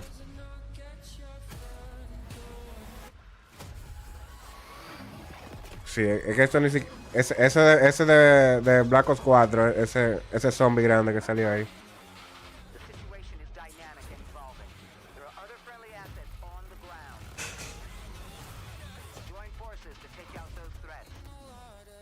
Sí, es como un DMZ. Lo que dijeron es que tú puedes, que hay más equipos ahí que tú en el juego que tú puedes unirte para detener los zombies, básicamente. Va a ser como un DMZ también. Que tú puedes unirte a otros equipos para eso.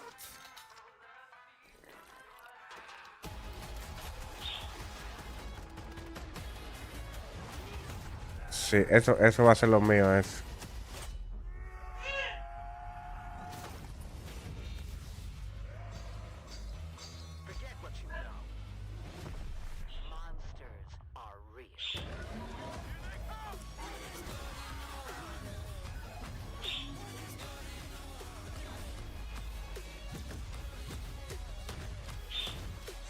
Sí.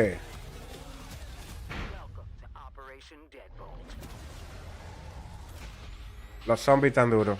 Los zombies tan duros. Los zombies tan duros.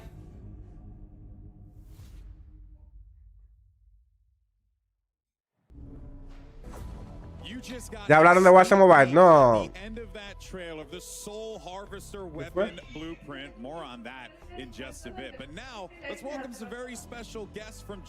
No, estaba cerrado. Ah, porque Christian vino a hablar mierda ahí. Está hablando de la mujer mía, señores. El Kejit, todavía. Ahora estamos en los zombies. Ahora pasamos a multiplayer. Ahora tocan los zombies. Después de los zombies toca el Warzone de PC y consola.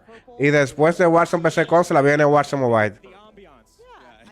Warzone Mobile va a ser el final.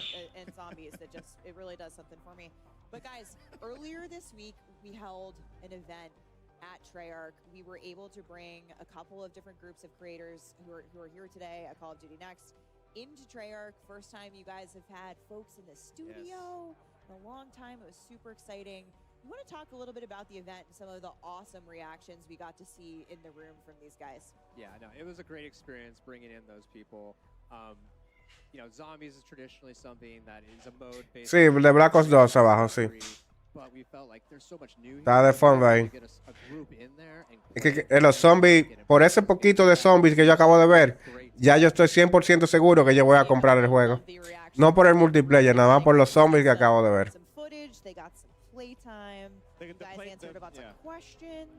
The playtest was absolutely fantastic. There were so many awesome moments. It just felt right getting them into play. Well, I was going to ask, like, as you know, having been in the lab, making this for so long, right? And then getting people to see it. In what you guys said before, I remember you guys mentioning that it's not a thing you do often, bringing people in. ¿Cómo yo quito ese corazón de ahí que me tapa?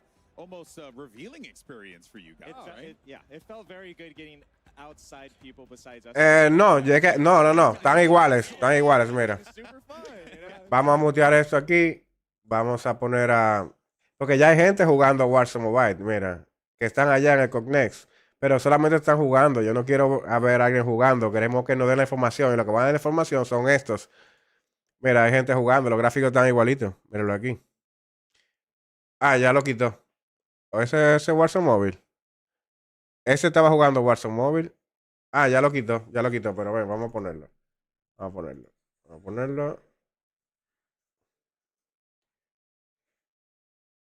Vamos a esperar que cargue. Que está como durando mucho para cargar. Aquí.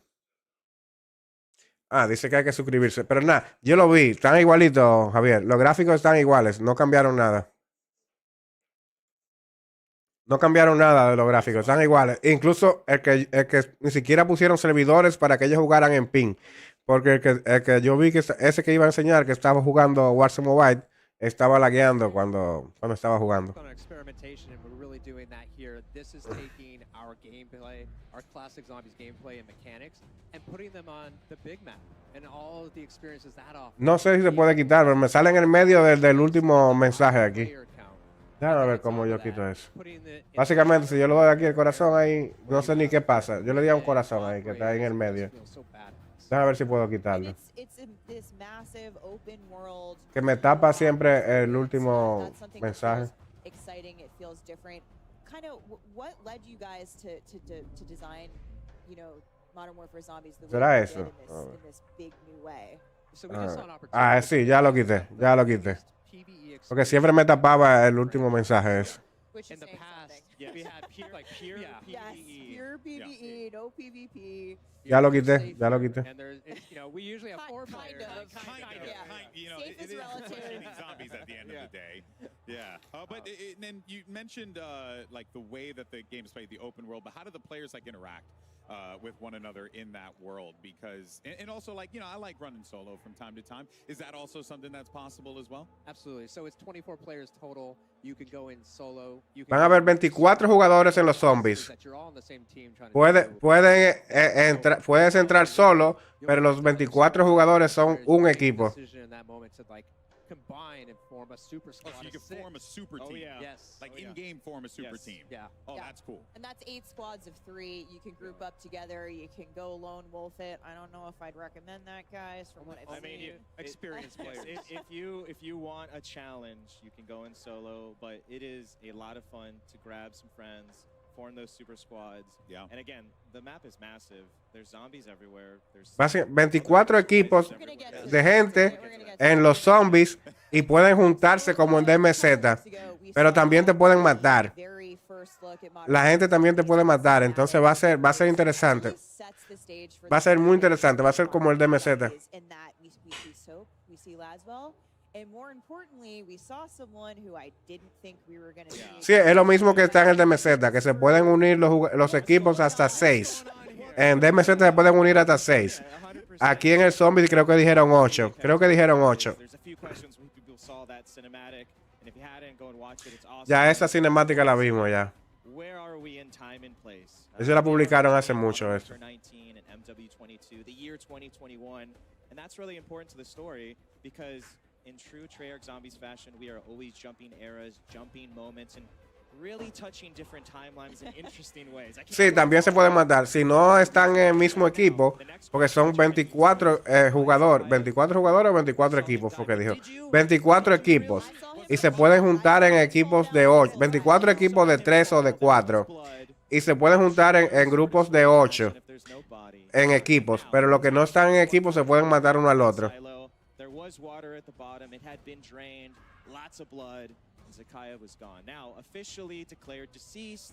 Pero no tiene sentido matarse uno al otro porque el objetivo es limpiar acabar con los zombies, hacer misiones y cosas. Va a haber gente que te va a matar solamente por la risa, pero la mayoría no lo va a hacer. And he wants to get it, and that really sets the stage. All of that, by the way, is day one getting in the door, like you saw in the cinematic, which is that's the start of the story, and players are going to experience this story just in really interesting ways. So it's a flashback, it's canon, we've got worlds colliding with Cold War, with Modern Warfare. We'll talk a little bit more about that later, but the story really progresses in a new and interesting way. Let's take a look at how these come to life in the intro mission. Yes. Ese es el intro de la misión de zombies. Ese.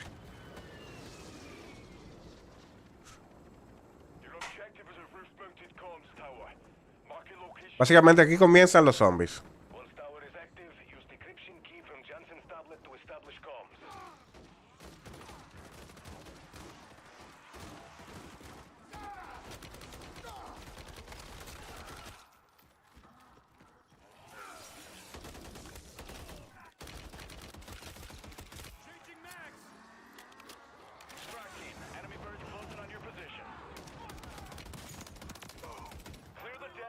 Tú ves, ese acaba de matar a un jugador.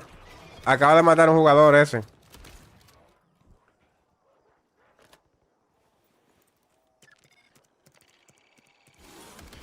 Pueden unirse, pero también pueden matarse uno al otro.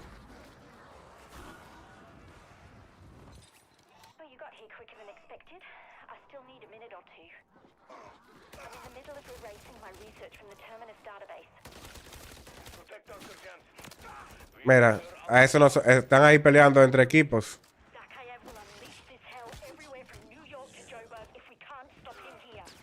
Va a ser muy interesante, muy interesante.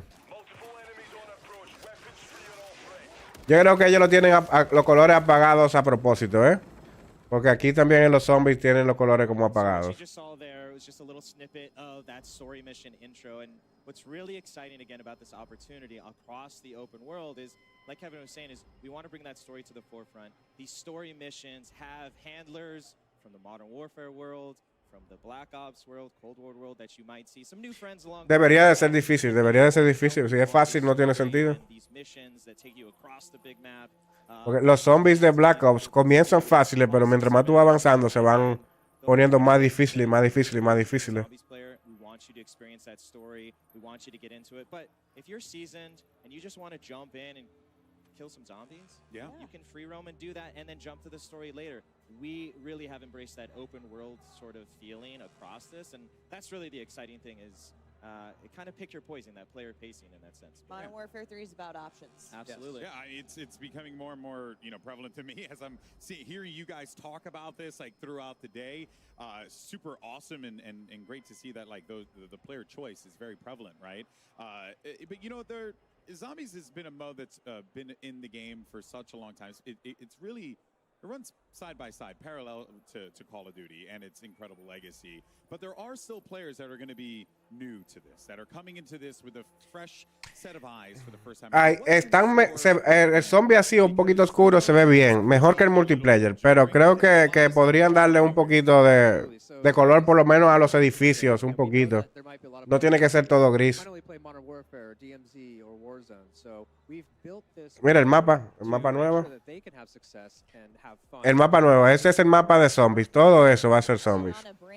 And a brand new map, and we'll talk about that more later. But here, for this mode, we've broken it down into 3 tiers of difficulty. So you're going to infill on the outer edges, and this básicamente, cuando tú comienzas... Déjame mutearlo para yo ir traduciendo lo que va diciendo. Cuando tú comienzas la partida de zombies, tú vas a aparecer en una de las esquinas aquí grises que tienen los zombies básicamente fáciles, y mientras más te vas entrando al mapa, más difíciles son los zombies. Eso fue lo que acaba de decir el socio este. And now we have to pay for it. All right, let's look at the flip side of that one, though, right? Because we talked about the new players, how we get those folks into the game and have them playing something outside of their comfort zone, so to speak. But one thing that we know is that there are core Zombies fans that love this experience, live and breathe it. So what do you have for them? Yeah, absolutely. When you talk about that fusion, and like Kevin said, the experimentation was, well, how do you bring all those core zombie Treyarch features into this new world? And we've done just that. You can see we've got the mystery box. The mystery we've box. Got wall buys. We've got armas de pared, pack and all punch. These things are spread out across this ginormous map. And as you go in, it's up to you. La zona gris era jugable, sí, pero esa es como la zona de inicio, donde aparece tu equipo al principio de la partida, y los zombies en esa área son los más fáciles, básicamente. Making this feel fresh and really an evolution of that sort of open world feel as you get more powerful. And again, it's fused with the Modern Warfare DMZ feeling as well as buy stations as well, using the score streaks. Features that you recognize if from experiences in other modes. 100%, which you may not have had in other zombies. So that's where we've married them together in interesting ways. But it's awesome. The most important core feature, of course. It's a sweet new feature, folks. What? Is our cereal. You can't find this Cereal de Call of Duty de los zombies. It has some awesome features. It's got a UV light. It's outrageous. I may or may not have taken a box of those. Oh yeah, already. I've stolen this. I mean, a crate. I'm not talking about a single box. I'm talking about a single crate. What came off the truck? You know? Wow. And shout out to Off Limits Cereal for making this with the box bespoke for Modern Warfare 3 Zombies, and it's a woman-owned business, which is dope. Awesome. And it glows in the dark. Bang. Yeah. So I would be remiss to not hit on one of the really core features for our Zombies players. And that's the Wonder Weapon, guys. Yes. I need to know. Yeah, so of course we have a Wonder Weapon, and it has been custom made again for this open world experience. It is the Scorcher. Oh my word. Esa es que el arma, la mejor arma de los zombies va a ser esa. The Scorcher again is built for demolishing the highest density of zombies you've ever seen before. Oh yes, the hordes. Absolutely. And then on top of that, it's got. Yo voy a jugar los zombies, 100%. Yo voy a jugar con los zombies. So you can use it to engage. If you want to jump 100% yo voy a jugar con los away zombies. from the horde of zombies, if you want to jump on a building or over a building, like it's really. Lo mío va a ser Warzone White y zombies, 100%. Once you get into like basically the flow state of using it and it's in your arsenal, There's no limit. Chef's kiss. Okay, Chef's kiss. chef's Wonder kiss, but weapon. you're like, I'm Scorcher. Sí, el arma especial de los zombies va a ser ese. And part of what makes Zombies so special, especially with this new open world field, is the replayability. Is this? It's not a one and done game mode. So El cereal, necesita de cereal.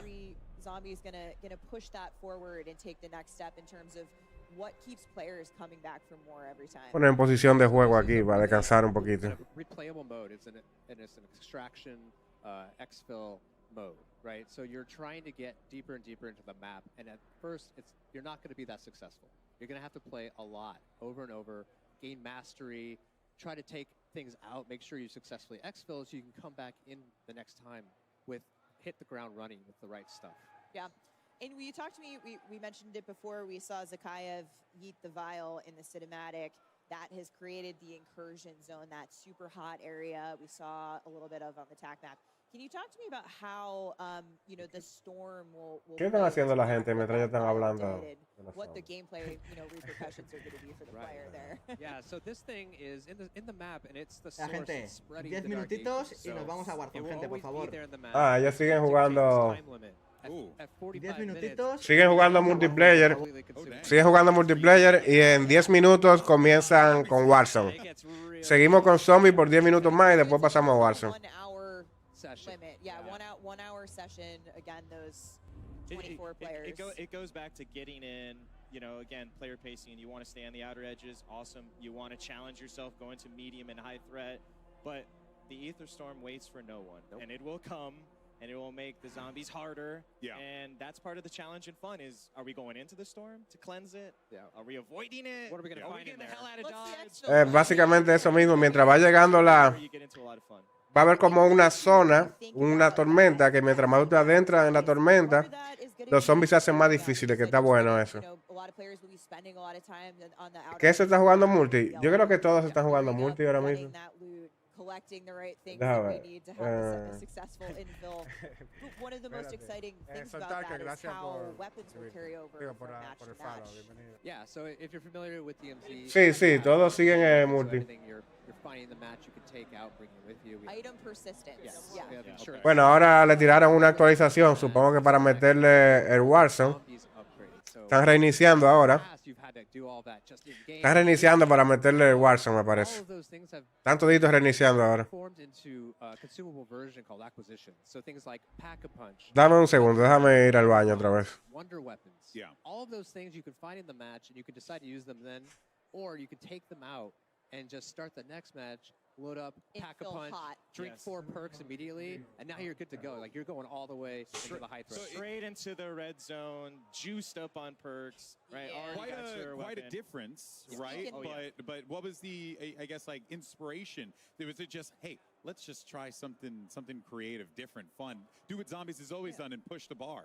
Yeah, it's just like introducing this different kind of pressure with the time limit, Yeah. but then now giving players this additional ability to bring things in is huge. Yeah, it's Sure. it's part of that. How do you ease new players and seasons players, right? It kind of relates to rounds. If you're familiar from that, is like when you get into the higher zones and you have more of that arsenal. That's for those seasons They're gonna players. feel it. They're gonna feel it and they're gonna want that challenge. Well, you know what? There's a big challenge there, so you better be loaded up on a bunch of stuff coming in to really succeed. All right, we're getting into the lightning round here. Finally, Miles, I asked you before. You said that Zombies is all about discovery, and it is. We know those secrets, those Easter eggs are out there lurking in the world. But of all the secrets, again, I'm going to pressure you. Keep going back to the well here, Steph. What can you tell us? What should we be looking out for? You know, I can't get into all of the secrets. I want to, but the team would kill me. There's a lot in there. But We want people to find them. we do want them to find it, but we have, again, taken advantage of this map. There's a lot there on day one for Discover. We love watching the community find these things. That is part of the fun.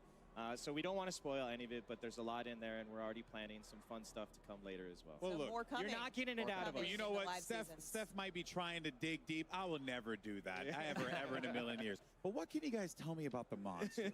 There What do you you go. tell us about all the monsters that we have coming up here? Because there seems like there's some wild ones that are going to be available for players to fight against. We have a full gambit. It starts with just our zombies. We have more zombies than we've ever seen before in one space. They completely fill up this map. Anywhere you go, there's going to be danger. But then we have all of our other awesome enemies. So Hellhound, our Mimic, who can disguise himself as a cache in the map, so you have to be careful. The Disciple, he buffs. That was me this morning. Just waking Free up. coffee. Buffing zombies and life draining. The Mangler with his cannon and ranged attacks. So just all sorts of threats. But the Mega Abomination, he's about 3 times bigger than we last saw him. He's Yeah, because so he needed big to be now. bigger. Yeah, he's now Absolutely. thrown some crawlers under his stomach. Oh, and fun. The dingle dangles. He is can't like- fit in buildings anymore. He's so big. So he needs those guys to But he'll go still inside. get you in and- the buildings. But this is when you talk about like that opportunity of open world is, okay, you think you're going to be safe, I'm going to run inside. No, absolutely not. The Abomination will send in these little creatures and they will try to explode and flush you out. So really it's, do you want to die by the lasers outside or do you want to die by these zombie explosions? Again, it's up to you. Your choice. It's your choice. Choose your own adventure. That's right. But perhaps more terrifying than monsters even for the first time. That's There are right. humans Yes. in zombies They as were well. the real enemies all along. So this enemy PMC group Yeah, absolutely. is in the world. That's another, again, important to the story when you go back to Sakayev and this Terminus Outcomes PMC group. They're his muscle that he's hired. They found that Ethereum. They want more in true sort of bad guy fashion. Me And voy a they poner are across cómodo the aquí. map. So for the first time, you're going to be able to, if you want, fight these AI. There's a gameplay loop tied to them where there's a progression on that side, and you can run into them. You can avoid them if you want. If you just want to chill out and shoot zombies all day, that's great. You want to mix it, that's cool. Or the coolest thing is to take a horde of zombies and Voy a poner have cómodo. to say it's like a hornet's nest, which it is you shoot Un a few, ratico. you get a big horde of them, They're upset. and you basically train them right into the human Oh, that's AI. cool. And, Okay. And it's basically the zombies are third-partying, Yes. right? Which Yeah. is awesome. So we're 100% team zombies, and you just kind of sneak by as they're causing all the carnage, so you can loot, get what you need, and get out. But it's really just I can't express the moment when you unleash your own zombie horde on the human AI. It's really satisfying. Awesome. I can't wait.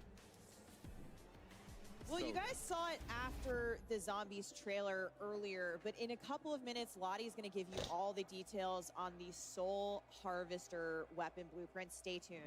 That thing is absolutely absurd. It's 100% something we're going to want to see in Zombies Day 1. But I have some other news. We got a little taste of that big map that you guys keep talking about. I am excited to announce that the big map you saw here teased in Warzone. Zombies was actually your very first look at the brand new map coming to Warzone. We're deep diving into Battle Royale coming next. Oh boy. Viene Warzone ya. Awesome stuff. Firstly, Kevin Miles, I want to thank you guys so much for your time. Your passion is infectious. Your love for this is truly Excited to be inspirational, here. and I'm excited to try it out. I wish we could stay and talk about it. Yes. I think we You could. didn't draw your self-portrait. Well, Kevin drew some lovely Zombies artwork I today think we that could talk about this will all be day. debuting later.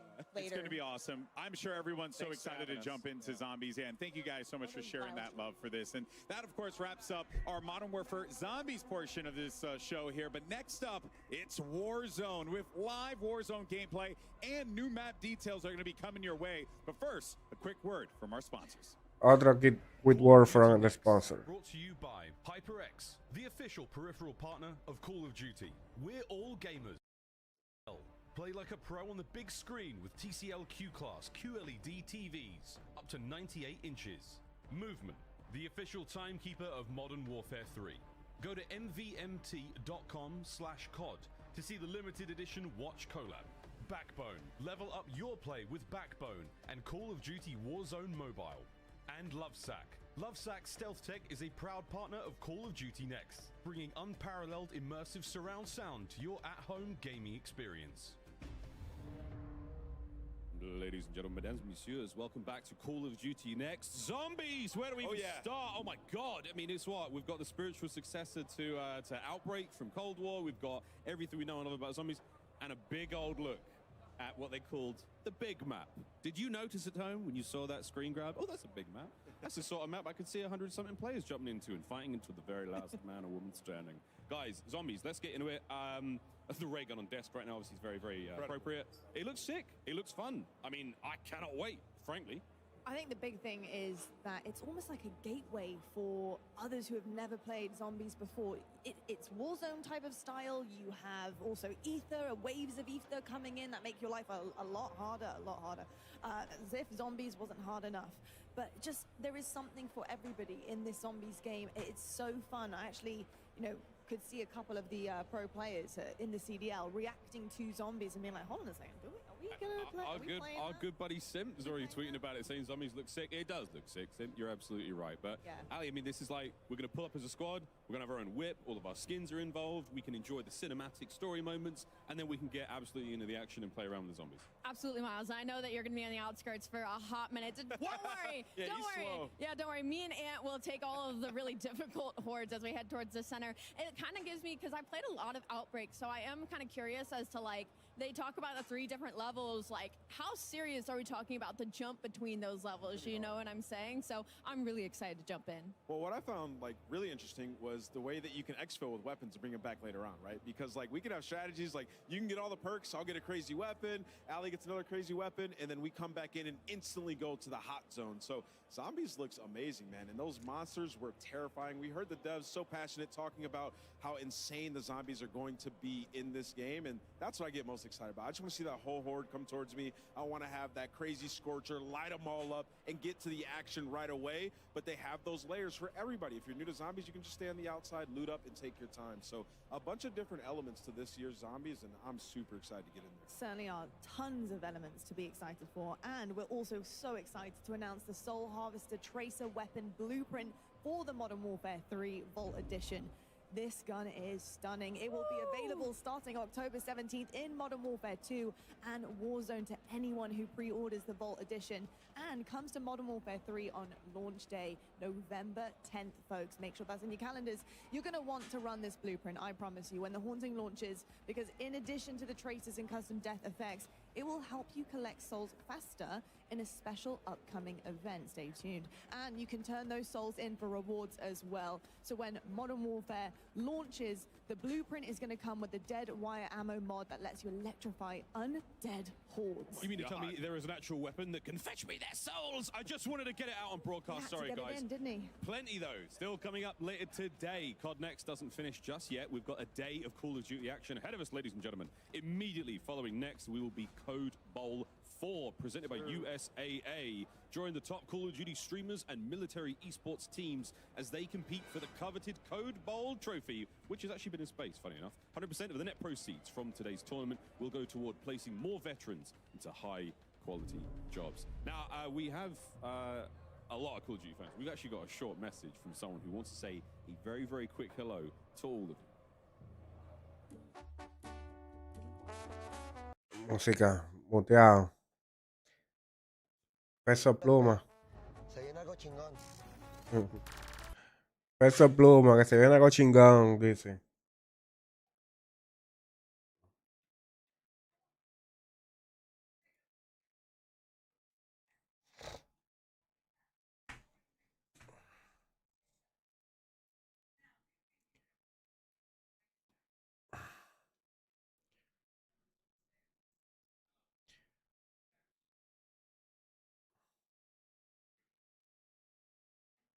Coño.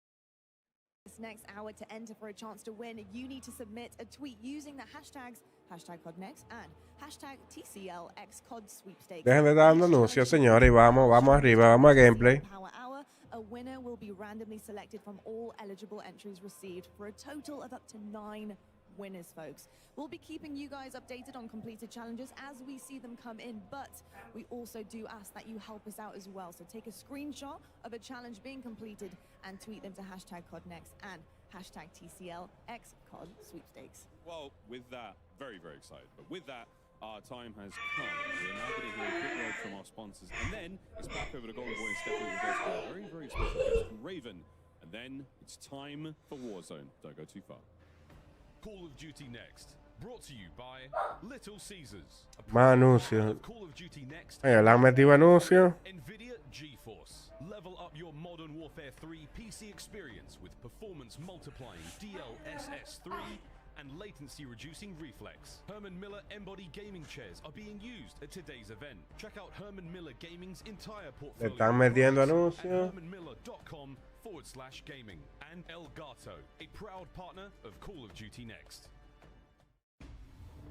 Welcome back, everyone, to Call of Duty Next, and it's now time to talk about something I know all of you people at home are excited to talk about. It's Warzone, and what we should all expect in the next chapter as we go into Modern Warfare 3. At the desk, we're now joined by Ted Timmons. He's the Senior Creative Director at Raven Software. Ted, it is a pleasure to have you here, my friend. How you feeling, man? This is something else. I can't wait to show you what Raven is. 250 players, It's you know, it's something. kind of It's big. something, yeah. Just a couple close friends. Yeah, I mean, we just dropping caught up. by. Couple homies. Playing some games. Have a cup of around. tea. Yeah, exactly. Cup of tea. You know, yeah, do our thing. I could actually go for a good cuppa. Now that I actually think about it. We're in the right place. We'll offline. Yeah, we definitely are. But yeah, we're really excited to have you and talk all things Warzone because I know everyone's chomping at the bit to get this information. They are, and we teased it a bit earlier. There's a new map coming to Warzone later this year, I'm happy to say. But Ted, tell us where we're headed. Ready? Welcome to Urzikstan. Ooh, okay. Where the Middle East. Take a look. Here's Europe. Urzikstan. This is it. We've been waiting. We've been sort of hinting all day long, right? Hinting all day long. Urkistan. Urkistan se llama el nuevo mapa. All seamlessly integrated. Urkistan. Full of wonderful nostalgia that we'll dive into as well when we play. Déjame yo abrir esto. ¿Qué es lo que Verónica se ríe ahí? ¿Qué te ríes? A little bit Eastern Europe, a little bit. And Urzikstan will, of course, No es eso, Verónica. to many Modern Warfare No se llama players así. as a central location from the campaign, of course, where Farah is from. Yes. This is my personal favorite point of interest, Zaravan City. Okay. You've got the huge construction site with the crane that's got an ascender. If you look carefully, you might see a zip line or two, which we'll talk about a little later. You say. I saw that, and that definitely caught my eye. But any opportunity to also be in more lush environments with that industrial spin, I kind of like the Sorokin industrial as this well. is on the northern side of the map. Again, when we think about something like Warzone, you need those industrial districts. We got pop-off power. I made a joke yesterday with our creators that they'll be popping off here, I'm sure, later today. Yeah, that's going to be a thing. That's wonderful how it point works. of interest. This is Shahin Manor. Again, like really built around that kind of close quarters combat players to experience. Awesome interiors here. I've had some really fun close Ajustable, quarter se ajustan de engagements 0 here. a como a 12. That's where the rats are going to be hanging out. Here in Old Town, these are next to each other. There's a train line running through it. This is sort of in the centralized area of the map, so we expect this to be a hot drop. Yeah, Old Town, Low Town, nearby one another. Of course, we've got this beautiful ruined architecture, sort of a bit of those touches across the map here. And Mándale una foto. I'm hearing this is your favorite POI, Deme un segundo, gente, otra vez. military base way back in Verdansk. You can find me at the military base, and so these bunkers speak to me. What's sticking out to me, looking at all of these different locations, is density. There's a lot in between different buildings, different locations. It really feels like there's going to be some fun opportunities to get some good fights here. Yeah, it was one of our focus points, and I love this vista shot of the map, but it was genuinely one of our focus points was to say, how can we make a more dense map where it feels like, in terms of like rotation opportunities, the regain, that there's always some way like you can go and kind of call home. So glad it's coming across. And we touch on, I think what's really interesting is that you and I have talked, Warzone has been here for a number of years now. We've had a lot of opportunities to take those experiences, and it feels like you guys have really worked to apply those experiences to this map. Yes. it's one of those things where when we start to talk about the game, we always reflect on, you know, the many years of Warzone now and what our players have loved. So I think when Es negra, en el bulto negro con amarillo que está en el piso en el closet, es negra y chiquita. Y ten cuidado que hay cosas que cortan ahí. Freshness to it. Like when we think about new maps, it has to have a newness at the very same time. So Nuevo mapa de Warzone. Esto sí se ve bien. Very first time you were seeing live gameplay from Urzikstan. And who better than Dr. Lupo to take a look at, because he's, you know, he's going to pop a few heads from across the map too. So I mean, he's even trying to do it a shot. I mean, they're warming up, but I've seen him crush with shots. Tiene los DLS activos.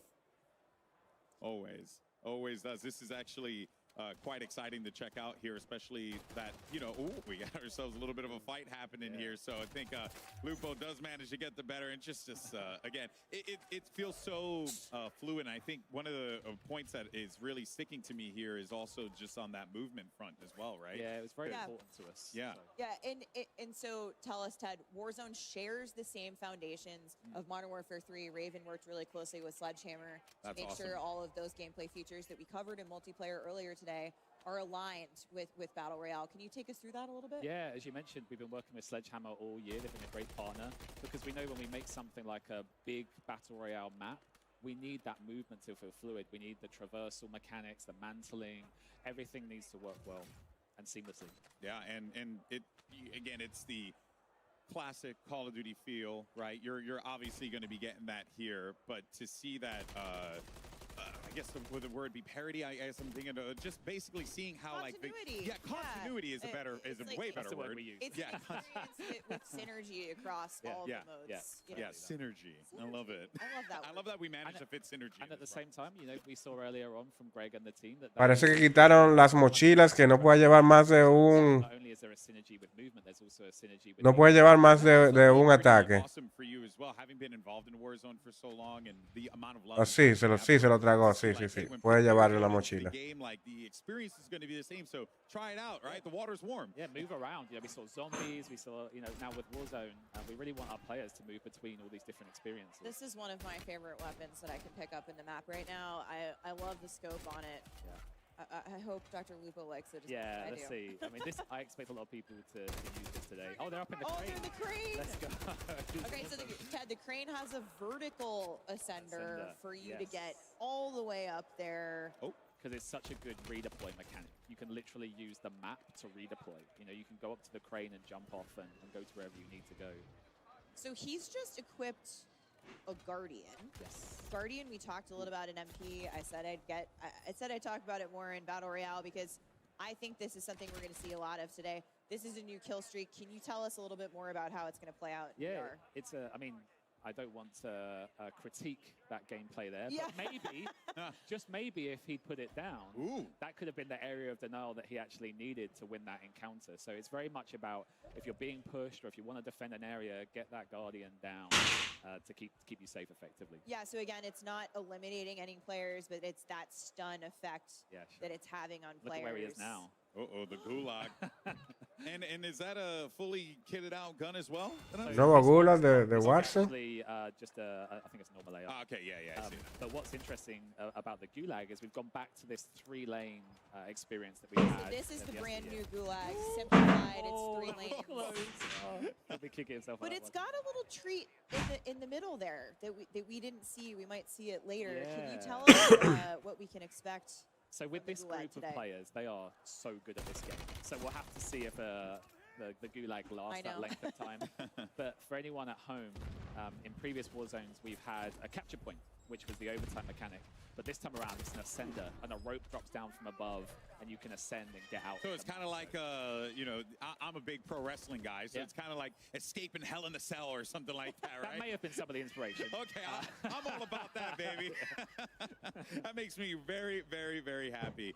But as we continue to see these players just like run around, they're being hunted currently, so we got a bounty up right now. Yeah, so what I love about the bounty that we've updated is when they complete the bounty, I should say if they complete the bounty, they'll actually get 1 UAV ping, which is a new mechanic that we've added for the bounty this time around. Okay. And so this was a bounty that you brought back from Warzone originally? I didn't see if it was the big game bounty or Oh, the see, normal bounty. I was talking about big game bounty. I That's a assumed good this segue. was big game bounty. Can you talk to us a little bit about that contract, which is new? Yeah, the big game bounty was a fan favorite going back to the 3rd year of Warzone.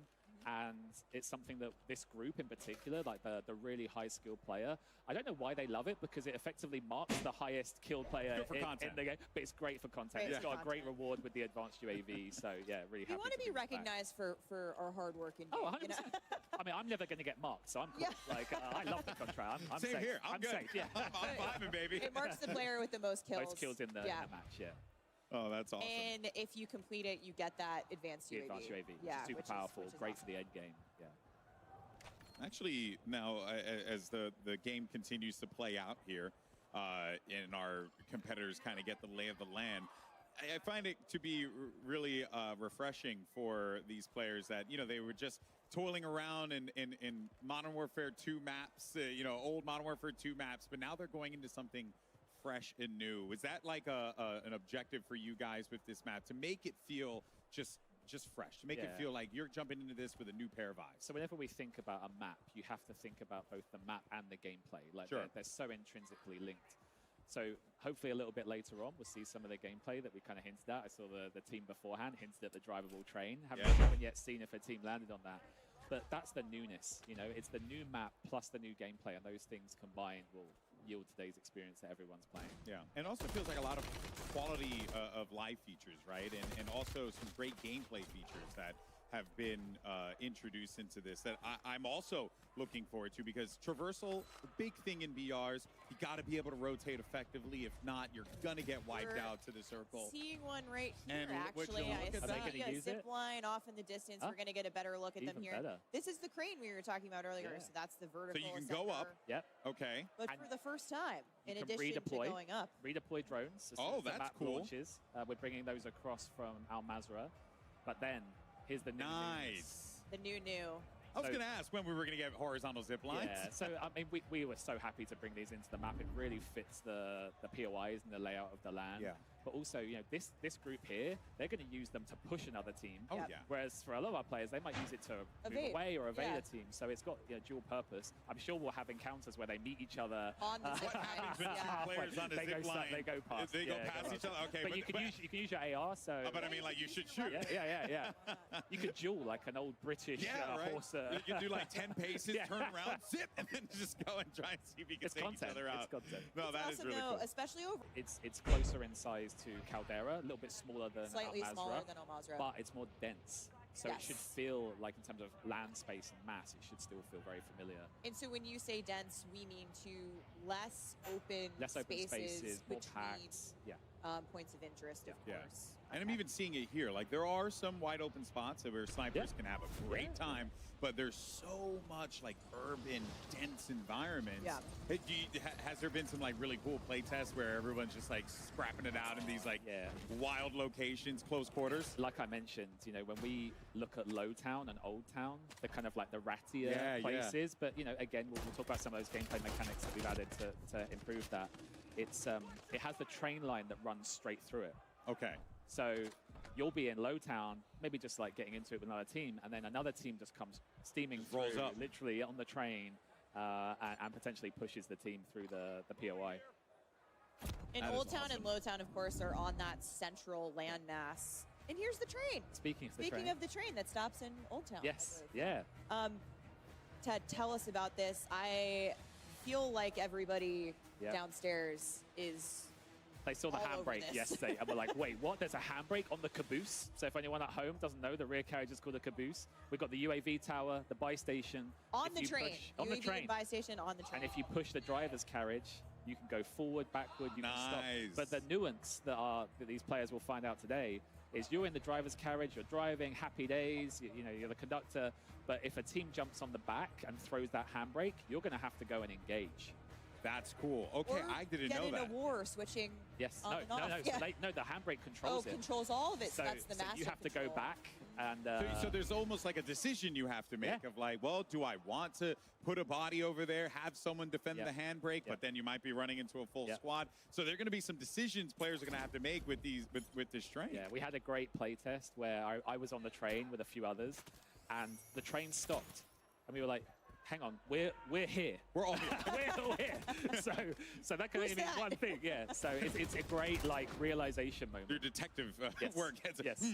You're literally doing a head count. How many people say present? Yeah.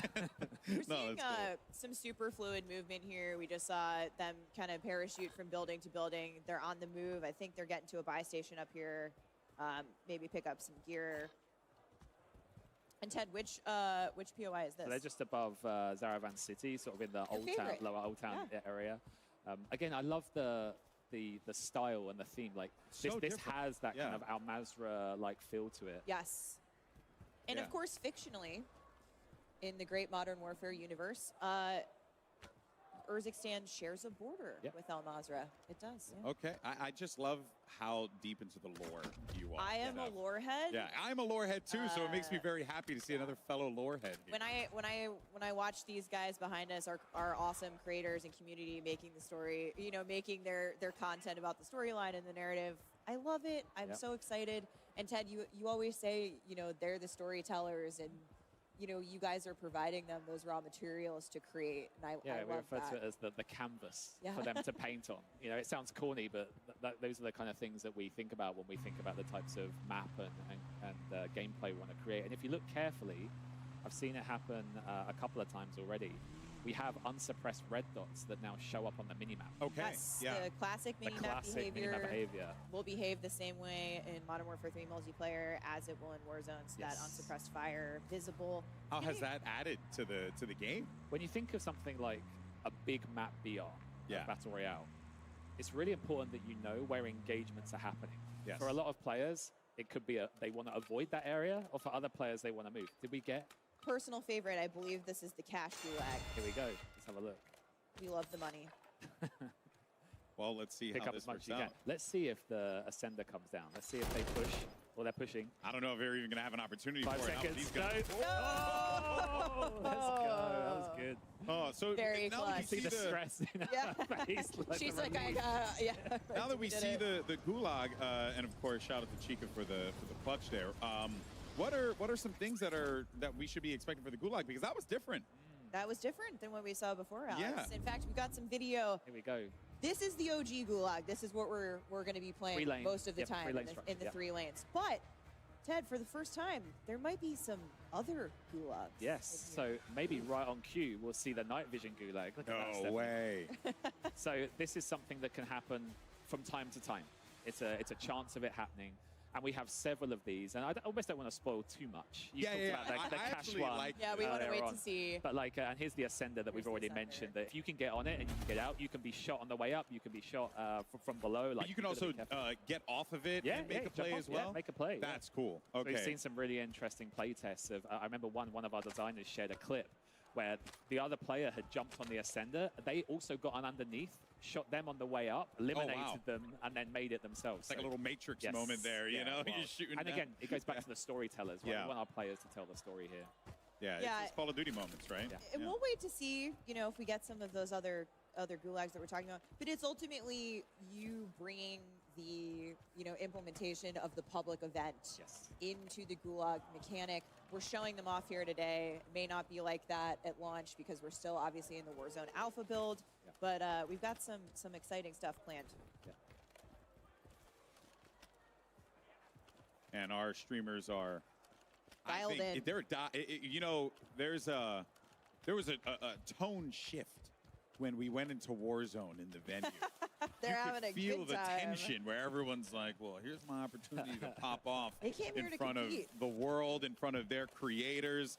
And it is great that these creators, the passion and the time that they put into Warzone, has to feel rewarding for you being a part of a team that has built this system. Yeah, right? I mean, at Raven, we have to cater to so many different player types. When you've got millions and millions and millions of people playing your game, you've got these creators who play 10 to 12 hours a day, 7 days a week. But equally, we know that we have people who jump on a Sunday with their buddies and just want to have some fun. So we always try and find that sweet spot of our mechanics, where something like the train, anyone can jump on the train and have a fun time with the train. Yeah. But equally, we've made changes, for example. Oh, it's happening. Oh, here we go. Oh, hit the brake, hit the brake. Here we go. Oh. Okay, now I hope she turns around and throws. Oh, she's getting pushed behind. Oh, we've got a lot of action. Oh, no! Oh, I'm not sure that was the smart play. No, they were both getting off of it. Oh, okay. That was smart. That was smart. Yeah, Noisy Butters was like, guys, I'm out. Yeah, I'm out. Yeah, not worth it. Oh, man, that is going to be a sweaty drop. Yeah, I mean, she was seconds away from pulling the brake there. And that would have just caused complete chaos for the map. And pretty soon here, we're going to have probably a winner of our first match. So hopefully we got the news. I mean, they've come here to win, right? Yeah, we're jumping around between streams today, and hope you guys are obviously checking out your favorite creators' streams here at COD Next. Really, really cool stuff. What else, I mean, like, should we be looking forward to here, right? Because I know, like, you guys are doing some creative things with like the contracts and different things like that to really get people in the game to move around, interact a bit more, cause some more chaos. Yeah, I mean, yesterday, you know, we started talking about some of our quality of life improvements. Yes. And I think one of the biggest cheers we got from this group was that we brought pistols underwater. So if you're swimming underwater, you will always have a pistol. Nice. And I did not expect that to be the biggest cheer, but it shows the love that this group and I think our wider community, it's reflective of them too, have for like those small detail touches that just improve the gameplay loop as a whole. Yeah, quality of life's definitely been top of mind. You know, building this map out, it's as you said, it's something that Raven thinks about. You know, building Warzone from the ground up, and a lot of those quality of life changes that we've even made in the live game in the last year. Expect them in years of carrying them forward. So everything that you've played and seen, like we've made over 100 quality of life improvements to the Warzone of this year. Everything carries into the Warzone of the year ahead of us. So yeah. And also, left behind. you guys also with some of the movement as well, right? Because I'm noticing like the slides are going a little far. Yes. Right. Yes. Like so across the board, like anywhere where we could just tighten it up, and again working with Sledgehammer, we've taken that opportunity. Yeah, really cool. I actually want to talk about that because I said earlier that, you know, Warzone shares the same foundation, that foundational gameplay with Modern Warfare 3, so movement mechanics, all of those things. But you've put your own, you know, touch on specific things tuned a little bit more specifically for BR. Do you want to talk to us a little bit about, you know, how some of those perks might work a little bit differently in Warzone specifically versus MP? Yeah. So on the Warzone side, we felt that this time around was an opportunity to have some unique perks only for Warzone. Because again, it's a big map. We have different player styles, different motivations. So different experience too. My personal favorite is Combat Scout. Okay. Now, I'm adding that because I like it. Okay. That is very much a perk. I also like it. I am not going to go on the internet for several hours after this. That's the beauty of perks.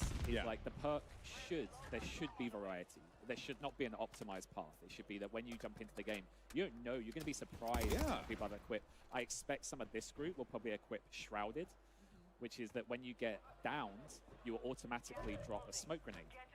That's cool. Adds a really new dimension to it. And then equally, I think another one will be Resolute, which is when you get shot and you take a hit, you move faster to get out of dodge. So. Oh, that's cool. So good opportunities for, especially for like field, like a wide open field traversal, get shot, get a speed boost, get down, potentially a smoke comes down, your teammate can back you up. There you go. That's really the cool. kind of variety that we're looking for. Yeah, well, I will definitely run with the smoke bomb one because I know that is going to be me. I'll run the evasion perk. You'll run the evasion one. Drop some duos. It'll be There's going to be some super interesting fun. mixes. Yeah, that's really cool, and it's almost like giving the character, giving the players, like as it's been said time and time again, right, that freedom of choice to be able to get really clever with like how you want to approach that, and it feels like play style. Tune that play style. Feels like player agency. We want the stories, etc. Yeah, and we're back in the gulag again. I see some tactical crouching. Okay. Preparing for battle. Will we see the long-rumored Ascender the mythical. It's going to be a myth by the end. No one's going to believe us that it is actually an ascent. Got a Molotov out. Players are But too she's good. picking up that cash, so this is the cash gulag. But we're waiting to Here see we go. that. 1 second. The ropes come down. Grab it. Oh, she baited them. Oh, well played. Well played. The smile. Yeah, she baited them really good there. I don't blame him. I would have done the same thing too, just gone straight It was a for honey the rope. pot. It was like, oh, honey. I'm going to grab some honey. But now she's got that cash, right? So she's got both of her. She's got one teammate down. She can go grab them if back. they don't get it out of the. I think she's if she trying doesn't to get go out of to the gulag. Oh, someone just actually did a buyback, so she's got to be careful. Yeah, here you go. There's the fight going. Here we see maybe somebody. Yep, you can see the unsuppressed red dots on the mini-map as well. Oh, the other teammate's down. Oh, she's pushing. Here we go. This is ambitious because she's literally, I think, does she have any help here? I don't think she does. They're both in the gulag. Yeah, the gulag of life. Yeah. Big dive to get out of there. Can she make a run to that buy station? Yeah, Nikari doing the hard carry here. Butters is back. She's just redeployed. Yeah. Very well played. That dive, I've been loving that we have the options of diving and sliding, you know? Yes. You can do some really funny things with the dive. I love it. There's just ground loot. And in fact, maybe we can actually quickly talk about ground loot. Yeah. We've brought back weapon rarity. Okay. Yes, we will see colored loot. You just saw it right there. Like she picked up the blue AR. It's one of those things that when you think about the looting gameplay, you need to be able to quickly see like what's that weapon, what's this item, etc. So even from a custom loadout perspective, you know, it's got that pink/magenta tooltip, that card that you can see. I think they ended up losing both of their teammates there. Hate to see it, but. So Ted, what are some of the things that we can expect to kind of stay the same here? Like I see buy stations, redeployable buy stations. Are they coming back? Yes, they'll be there day one. We really see this as a continuation of the current Warzone, and then just leveled up, polished, all new movement, etc. on top. Got it. So something that a lot of people in this room care about, that we worked super hard on in current Warzone, and we think is awesome. Is the good old Champions Quest. Oh, the Champions Quest. We've had some amazing moments in the last year since we introduced it, and it's been really fun for a lot of people. But we want to open that up a little bit. What can you maybe breadcrumb us a little bit for what to expect with where you might take us with Champions Quest in the future? So Champions Quest is something that we're going to be launching during the first season. So we don't want to reveal, oh, she's on the horizontal zip line. But I'll try and stay focused. There's so much going on. I saw the train. I was like, oh my God, the train. I want to talk about the train again. But no, Champions Quest, it's been a huge success for us all year long. You know, that ability to nuke the map, the challenge of doing it is just unbelievable. Yeah. So what we want to do for next year's Champions Quest is allow players to steal it from the team who is doing the Champions Quest. You can only steal it once. Okay. So it's only once. It's not going to change. If you see a team is doing it, push them, be the first, take them down. They'll drop the contract, they'll drop the pieces. You can pick it up and try and take it through to the finish. My goodness, I cannot wait. All right. And it gives people more options to get on something like Champions Quest. You know, they're not the only ones who get to enjoy it. Yeah. Ted and I are going to squad up. We're gonna get our take them down. Our first time CQ win. Or potentially lose it, you know? Yeah. Okay, I'm sorry. I didn't mean to put that negativity out there. I'm so sorry. Well, let's actually go ahead and check in on our TCL Power Hour and see how many challenges have been completed thus far for the days. And remember, for each one completed, you have a chance to win a 65-inch TCL TV. All you got to do is enter that hashtag CODNext and hashtag TCLX COD Sweepstakes. Once again, that's TCLX COD Sweepstakes. For each challenge completed during the TCL Power Hour, a winner will be randomly selected from all eligible entries received for a total of up to 9 winners. And thus far, we have 3 of our items picked up here. So it looks like we still. I didn't see which ones it was though. Was it the train? Did we get the train? I hope so. I hope we get it. Can we see the card again? Yeah. Actually, can we bring it up one more time? I just want to see what we have. Here we go. We got a contract. We did get a drivable train elimination. Yeah, we watched it. That was that. Yeah, the pistol For some fight on reason, the in back my of the head, I train. thought it was run someone over with the drivable train. I honestly did too. That would be legendary. If that happened and we don't know, I need to see the highlights. So Yes. I'll be busy later. That would be the first ever. It would actually be kind of cool. But there you see it there. But for now, though, we're actually going to head on over to Miles, Lottie, and Nameless, as well as Alley Cat, for their thoughts on live gameplay for Warzone. What you got for us, guys? What you think? Choo-choo! All aboard the new train. That's what I'm looking for, friends. I was discussing with this with you guys prior to we got on camera. It was like, are we going to drop train, win the fight, pump the brakes, take the cash, buy our gear, all aboard, next stop? It's going to be an amazing experience. Like, we're going to be able to finish on train. We're going to be able to rotate using the train. Francis Borgia's going to be out there well excited with the camera on his face because of the train. It's a big day for COD. All right, audience, if you want the freest kill in the game, make sure you go to the train to find Miles. The freest. But I do want to say, I was hoping that it was going to be an actual, like, train, like you turn the train on and you run somebody over to get out that bingo card. But now I'm seeing EMD, the train track. So I'm guessing you throw the EMD, you can stop the whole train. So forget about the stop and the drive. I'm going to be sitting in a bush next to the train track. Like, all right, Miles, you want to rotate to another side of the map? Well, you got another thing coming. Oh, my train, my precious train. I'll have to give it a cool name. But yeah, really, really fun. I mean, like we've seen change after change when it comes to Warzone over the years. This one sort of feels, again, like movement's back. Everyone's super excited about that. Guns look really fun. But the increase in health, fights feel a little longer, you know? That's the big thing, right? It's the quality of life, the presence that the game now has. And do you know what I've absolutely loved about Raven and the team up as well? Is the fact that they have not been afraid to bring things back, to bring things back that the community wants. And I think that is just incredible. They're listening and they care. And that is definitely coming across the screen. So for me, I think, you know, things like the red dots that we're seeing on the map, you know, unsuppressed fire. We're seeing also just small things like the blue plates that are also happening in the HUD. And it's minor things that make such a big difference to, I think, the community that grind Warzone. It is their life, it is their careers. Many of them in this room right now. It's massive, and it's really exciting to see. Also, the quality of life upgrades. You know, we heard them talking about the unique perks that we're going to have in Warzone. Like the Shrouded is massive, right? You drop a smoke when you get knocked. We already do that in Warzone. We throw a smoke at our teammates. Sometimes you don't have one. Now that it's going to be an actual perk that you can grab, huge. Also, when you start to get shot, you talk about the health now, which is great, having 150 health.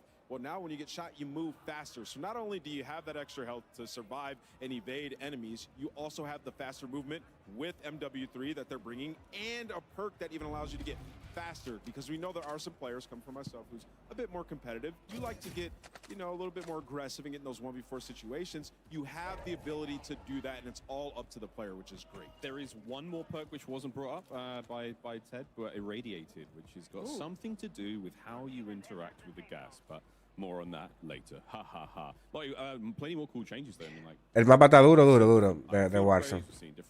O sea, no duro porque ellos tienen la calidad tan media fea en lo que ellos están mostrando, pero se ve bien. It's like a gigantic stun grenade spotlight. Put it in a doorway, Miles. Put it in a doorway, but the range on that. Ese Warzone, sí, ese Warzone. Ya enseñaron el multiplayer.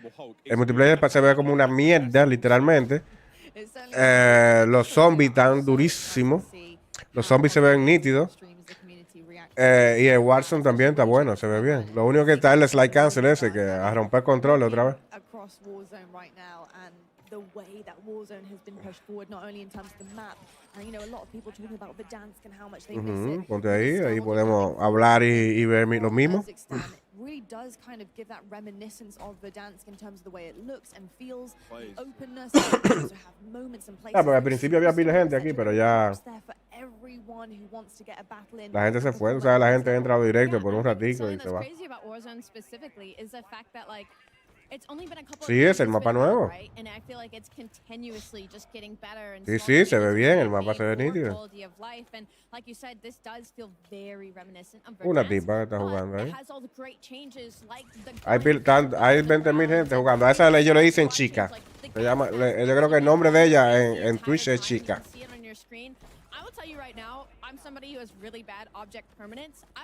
Pero ellos están poniendo mucho a esa tipa, no sé por qué.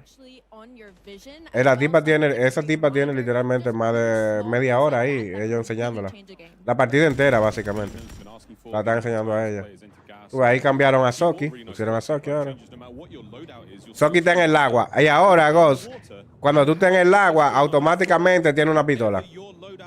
Oíste, no importa qué loadout tú tengas, automáticamente tú tienes una pistola para disparar en el agua. Sí, está bueno, que ahora tú no necesitas un loadout para el agua, ¿tú entiendes? Que ya tú te tiraste el agua y tienes una pistola. Igual que lo que está en Warzone. we're really just starting to learn our way around this place. And Sledge and the crew at Raven, great job in bringing all that to life. En diciembre. You talked about the gulag there. The gulag looks great. Right? I'm a big fan of. I know everybody likes different gulags that we've had throughout the years, but I'm a big fan of like. Sí, sí, se veía clarito, se veía clarito. Balls in the middle. Let's just get into the gunfight, and better man gets out of the gulag, and we also see that they have the rope. Bueno, ve actualizándote ahí, Ghost, con el mapa. Ve mirando el mapita ahí. Déjame ir al baño. Y ahora seguimos hablando de eso. Ah, ya tú viste. Ahora tú vas a llevar. Ya tú no vas a estar diciendo que no llevo de esta bala. Ya tú tienes como en Warzone 1. Tú tienes espacio para todas las balas. O sea, tú vas a coger toda la bala automática del piso. La de shotgun, la de sniper, la de vaina. Que cualquier gente que necesite una bala, siempre tú tienes. O sea, porque se van a coger todas automáticas. No importa cuál sea tu loadout. Todas las armas se te van a meter en la mochila. Sí, el Warzone 1 estaba bien. Yo no entiendo por qué ellos lo cancelaron. O sea, ellos casi volvieron a meter casi todo lo de Warzone 1 ahora mismo. Y más una cuanta, más lo de nadar, tirar en el agua. O sea, básicamente ahora mismo hicieron una mezcla de Warzone 2 Warzone 1. Double X on the hit marker. You know you're dealing damage to a head. The limb damage has all been uniformed across the board, so you're going to get a much stronger and more, predictable feel of how my weapon performs, how my attachments perform with that weapon, and how I can employ that to the best of my ability and the best of the situation I'm in. It's just really nice, man. The last thing you're going to be doing is guessing in a game like this. And I think, exactly, Miles, and I think something that may have went over a lot of people's heads when they were talking about it was the evasion in this version of Warzone is going to be way better than before. We talked about that perk, but also the horizontal zip lines. I mean, that's massive. They've had big upgrades to quality of life in terms of trying to get in fights and evade over the last years. Like we had the PRD where you can go up and redeploy yourself and fly away. I think all those things are going to be coming back, but now you also have the ability to hop in these horizontal zip lines that they've placed throughout the map. So, if you get into a fight that maybe is pretty far out of the circle, you can take your time, finish that fight, and then strategically use those zip lines to get back towards circles. So I think that's something, it just piqued my interest in the way that I like to play the game. You're talking about evasion as well, and for me, going back to small things like the gas mask, you can now put the gas mask on, toggle it with tear gas. I mean, there's ways to make sure that you can survive. The survivability is so big. No more wafting in front of the face. The gas mask will go on, and you are able to evade enemies and try and counter things that are coming away, because that's all that Warzone's about, right? It's being aggressive, but also countering pushes that are happening from left, right, and center. I think a big point is like the controlled chaos in Warzone. That was something that always really stood out to me, is like it's really chaotic. You don't know where the gas is gonna be, where you land changes a lot of the time. The loot that's on the ground is, pretty different most of the time. It's very unpredictable in that sense, but there's those predictabilities of having a horizontal zip line now, like knowing about the rotations. It's those little small things that you can control. And something I really enjoy is the fact that I feel like obviously most people's goal early game is to get your loadout drop, right? But again, with the amount of loot, I feel like there's a lot more loot on the ground as we've been watching gameplay. But again, the gun quality of life, the attachments and stuff, maybe not try prioritizing the loadout so much as getting to a certain stronghold or getting somewhere else on the map. We're seeing Swag here with the MCR, and that's a single attachment on the weapon, and he's looking fantastic with that thing already. A lot of players have been talking about this. We saw Shartsy, there was a clip on Twitter not too long ago, or x.com, whatever it's called these days. Talking about how auto-aim feels like it's been slightly reduced in this game. It's a little harder at certain ranges to land very accurate shots. That's really nice, man. I mean, that changes the way the game plays. More health, harder to shoot. The better you are, the better you're going to play, essentially. Yeah, and you add that with that movement, I mean, there's going to be a decent skill gap, obviously, right? And I think that's phenomenal. And like you said, we're watching Swag here. These are the guys that we're going to be learning from. These creators that are in here, figuring things out, what's going to be the meta, what people are using. And right now, he's rocking that MCR, and he is beaming. You said he only has one attachment on here. Gonna get knocked, but, I mean, that thing is a laser. I mean, he was beaming, though. He was beaming indeed. And you see him get knocked down, and potentially might do here as well. No, he does manage to get his teammates. He's going to be in the gulag. But I will say, when you are down, you do also have extra health now as well. There has not only just been health added into in general, but when you are knocked down, there is that, again, survivability. Your teammates can make plays around you. Well, stop thirsting. Yeah, stop. Everyone needs a drink out there in Al Mazrah, but still gonna do it. So very thirsty. Out here in Kazakhstan, it's a little different. We got a fun one though. This is Optic Blake going up against Swag in the Gulag. Who you got? I got Blake. I got Swag. Come on, Blake. I think I got Blake. Come on, Blake. He's gonna send out. If it was a sniper, I'd pick Blake. That's my boy! There it is. That's my Jesse. boy! You can't ever doubt Blake. Come on. He had to deal 10 bullets, deal 250 damage there. So you're seeing like full plates when it comes to, you know, like the amount of health and lot. As you said, when you go down, I had the pleasure of downing an opponent in Warzone. I took a sniper rifle to the head. They didn't. I couldn't thirst them quickly enough. Yeah. So I mean, this is just going to change the way the game plays. I would love to see. Los sniper goes, ya volví. Los sniper parece que están matando de un tiro. Yo tengo los audífonos al revés. Yo tenía los audífonos al revés todo el tiempo. I hope it's still a one tap, man. I need it to be a one tap. No. I like that. You know, just running around and I'm out. Yeah, we're seeing different areas of the map. You know, they talked about, I think it was Old and Newtown. Míralo ahí, el gula de noche. El gula de noche. It's a night. Oh, he's out. Oh, ciao, peace. He's gone. ¿Tú viste cómo es el gula ahora, Ghost? Que ahora te tiran una soga en el medio y ahí tú sales. Look at that. How fun was that? Dude, the night vision looks good. Low town. My boy was out there. El gula de noche. Good fun happening here. And again, look how dense the map is. That is a ton of buildings, though. I mean, you know what I did see, though? Even in the largest of buildings, not a huge amount of stairwells. That was a real pain point for many, many players. Between the horizontal, vertical zip lines, redeployment balloons, you name it. There are so many ways to traverse. Volvieron a meter el bounty de Corona. I see a lot of El que te da el UAV avanzado, lo volvieron. I see a lot of rooftops for those snipers, so even though that like Ajá, el gula, sí. Si coges la soga esa y sube, ganaste. Exactamente, pero la soga tú nomás te metes y le das la X y ya y saliste. No tienes que esperar a coger la bandera. Right down to the rooftop. Seems like they have a decent amount of those placed around the map as well. We saw one on this screen right behind them, and you know, obviously rooftops. There's some campers who like. Ellos seguro lo tienen desactivado el ranking, no, para que la gente vea esta vaina. O sea, porque la gente, los jugadores buenos son los que están jugando ranking nada más. Entonces ellos quieren como que los buenos vean esta vaina. Seguro lo activan desde que se acabe esto. So we're still within the TCL Power Hour looking to see if any more of those. Sí, no, exactamente. Es que nosotros no jugamos para la nuclear. La nuclear uno tiene que jugar como si fuera ranking y la ganamos toda, ¿viste? Crazy because it's, I mean, from our experience, especially multiplayer, very easy to do. Yeah, I mean, you guys are all standing messing with movement. I came in, remember, through the breaches drone, 3-piece, like that thing is crazy. That was me. On the I was also on part the bingo of that card. obliterated squad. I don't know if you guys saw, but there's also somebody has to get a guardian kill. No, it's a guardian. Yeah, like an opponent who's affected by the guardian. Yeah, just kill him, yeah. Oh, it does it like this might be a juggernaut suit. Oh yeah. We are miniguns about He's moving fast. Boy, schmoving. I told you, you'll be schmoving like you've never schmooved before, COD fans, in this game. Everyone's very, you know, nimble on their feet, a lot of twinkle toes, and you can even dress for the occasion and put on even slicker shoes to improve movement, improve speed, strafe speed, how quiet you are, you name it. Dress for the occasion, COD fans. It's time to dress up and have a good time. Certainly is indeed. I gotta say, it looks absolutely gorgeous. Just in terms of just the style. You know, we heard actually Ted talk about the way that it looks, and it's all kind of part of a bigger picture, looking a little bit like Al Mazrah at times. We also have Verdansk as well coming through, but I think the colors are just in perfect balance, so I think it also looks stunning. Yeah, I mean, a lot of folks are like, oh, we want to go back to Verdansk, Well, you're close enough. Urzikstan is the country where Verdansk was. Oh, yeah? Yeah, man. Are we back? Yeah, we're back. We're totally back. You're a lawhead as well, aren't you? I really am. Like, I read all the signs. I mean, I read the bits of paper. I love all this. I really do, mate. You know what else is interesting? Obviously, like the perks are named a little bit different in this game. How you have your gear and your vest. You're going to be able to find the boots in Warzone, obviously, as well. And that is going to shake things up, right? Because that prolonged slide, obviously, in the multiplayer and the arena gameplay is going to be different. But in Warzone, I mean, you have a lot of different like areas that you have to traverse where that slide could come into play. So I think that that's going to be really interesting when these guys get their hands on it. As well as the climbing boots.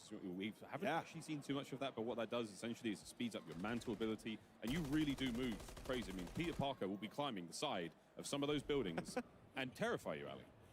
I share the same last name as him. Does that mean I am also Spider-Man? Ever been bit by a spider? Possibly. Well, maybe my. I think we would know by now, Ali. Beyond that, I wanted to point out the fact that who we were watching, they just did that play that we were talking about earlier, using the zip line to push a team, while another one kind of like just looks over the rest of the teammates making that push. So nice. Very nice indeed. Well, that's a nice taste of Warzone. I mean, it's been very cool, very, very exciting. But that's going to be it for the fireside chat for now. It's back over to the desk, the Golden Boy, Stephanie. thank you so much for that. And yeah, always great to hear, you know, the greatest minds in Call of Duty esports talking about a brand new Call of Duty game. What a time to be alive, of course, here. But yeah, and there's still so much more to talk about with Warzone stuff. So much. We've got so much going on. We finally saw Night Vision Gulag. We got an Ascender overtime That was cool. win. It was the moment that Ted and I have been waiting for. We've been waiting to see this thing in action. And you guys are calling it, man. delivered. The whole time you're like, this has to happen. Yeah. This has to happen. I had my bingo card at the ready. I'm like ready to go.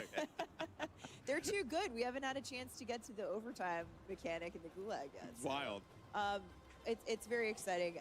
And in total, I'm happy to say, Ted, correct me if I'm wrong, 4 different Gulags. Yes. With more to come in the season. So more to come. we want to make sure that this is an evolutionary part of Warzone. There's great ideas coming from everyone on the team because they're playing with the public event system, being like, oh, but we could do this and we could do this. So yeah, keep your eyes peeled because it's an exciting new feature for us. And we're back. Back in the game. Back in the action here. And you know, one of the things that the chat was talking about, you know, was about quality of life features. We've been really harping on that because it is important, and a lot of the hardcore players care about those things. We actually saw it right there, right on cue. Yeah. I swear I did not rehearse that. Tell us about the way the backpack works now. Yeah, this is a personal favorite of the team and mine. Like, we got together and we thought about what do we want the backpack experience to be like for this version of Warzone. And we did, like, the deepest dive, like, literally 3 days. And just all we did was talk about the backpack, and we got an amazing UI team. And we just thought about, like, one of the frustrations has been that when you pick up ammo, it goes in your backpack, but then if you drop the gun, you drop the ammo, and then you have to pick up the ammo and you put whatever. Yeah. It was like, we should make space to have 5 dedicated ammo slots. So you can carry, I think, like, you know, historical Warzone, it was always nice to be the mule.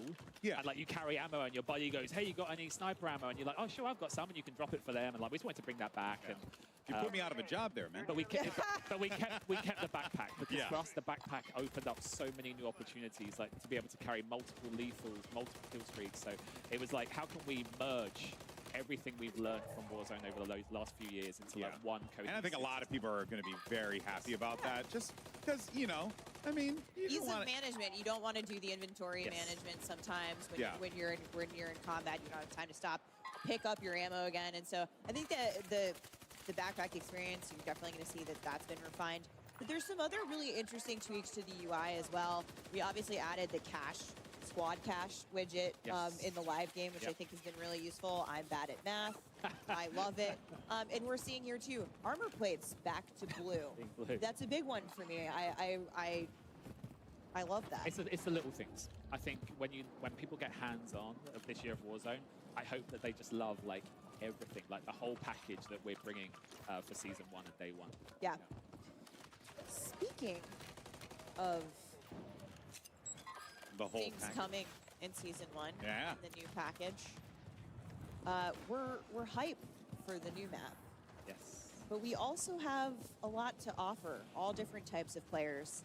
And I'm curious, Ted, if you can tell us what other maps we can expect once Urzikstan launches later this year. So obviously on launch day, they're going to get the brand new big map experience of Urzikstan. Alongside it, we'll have Bundle. Bundle! We'll have a Sheikah. Okay. We'll both have Resurgence. And we'll also have Plunder. Because we know, I love Plunder. There is that core group. I always lose, but I love it. It's all about that money, Alex. Yeah, it's about clearly that cash. getting that money. Straight cash, homie. No, that is awesome. So more experiences, more different, more variety of ways for people to be able to play Warzone. We've got so many different players, and they all play for so many different reasons. It was like, what can be the best version of Warzone on Day 1? It was like, that's the package. Awesome. So we Pues got siempre matan de un tiro, 100%. Preview there of maps and modes coming to Warzone when Season 1 launches later this year. And that includes, as you said, Bondel and Ashika Island staying put for Resurgence, Plunder Day 1, and obviously the new big map in Urzikstan. But Ted, I'm curious, as I'm sure many of the people behind me are here today, Warzone ranked. Ooh, yeah. Yeah, what's up with ranked in Warzone? So all year long, we've had a great partnership with Treyarch. I think since we launched in Season 3 Reloaded, the feedback has just been incredible. It's been such a great experience to see people jump in. Of course. And we know that going into this new year of Warzone, we just want some time to kind of digest that initial feedback and that initial... Let the map live. Let it breathe. Let everything breathe, all the right? systems, all the things. Exactly. So we're excited to say that in early 2024, again, working with Treyarch, we're going to bring a brand new ranked experience into Warzone. Nice. But apart from that, lips are sealed. I was going to try. I was going to try and pull a Stephanie and see what else I could get out. Maybe of at it. the I really like to dig maybe in after there You for really that second.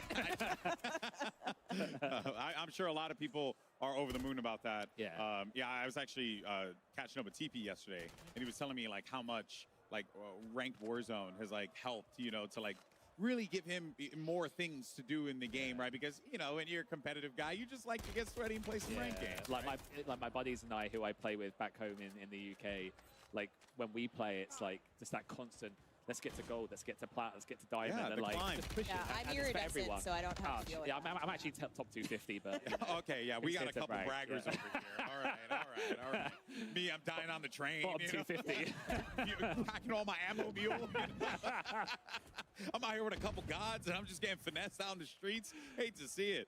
No, that is excellent, and I think that for a lot of people who really cherish that hyper-competitive experience, you know, that's around the corner. Yeah. Excellent stuff. Excellent stuff. I love some rooftop gameplay, and I'm getting a good taste The of it here. vibes. I think vibes here. I referenced your vibes on the broadcast earlier. I don't know if you heard it. Didn't I said it? it. No, I it's said, oh, back in the good.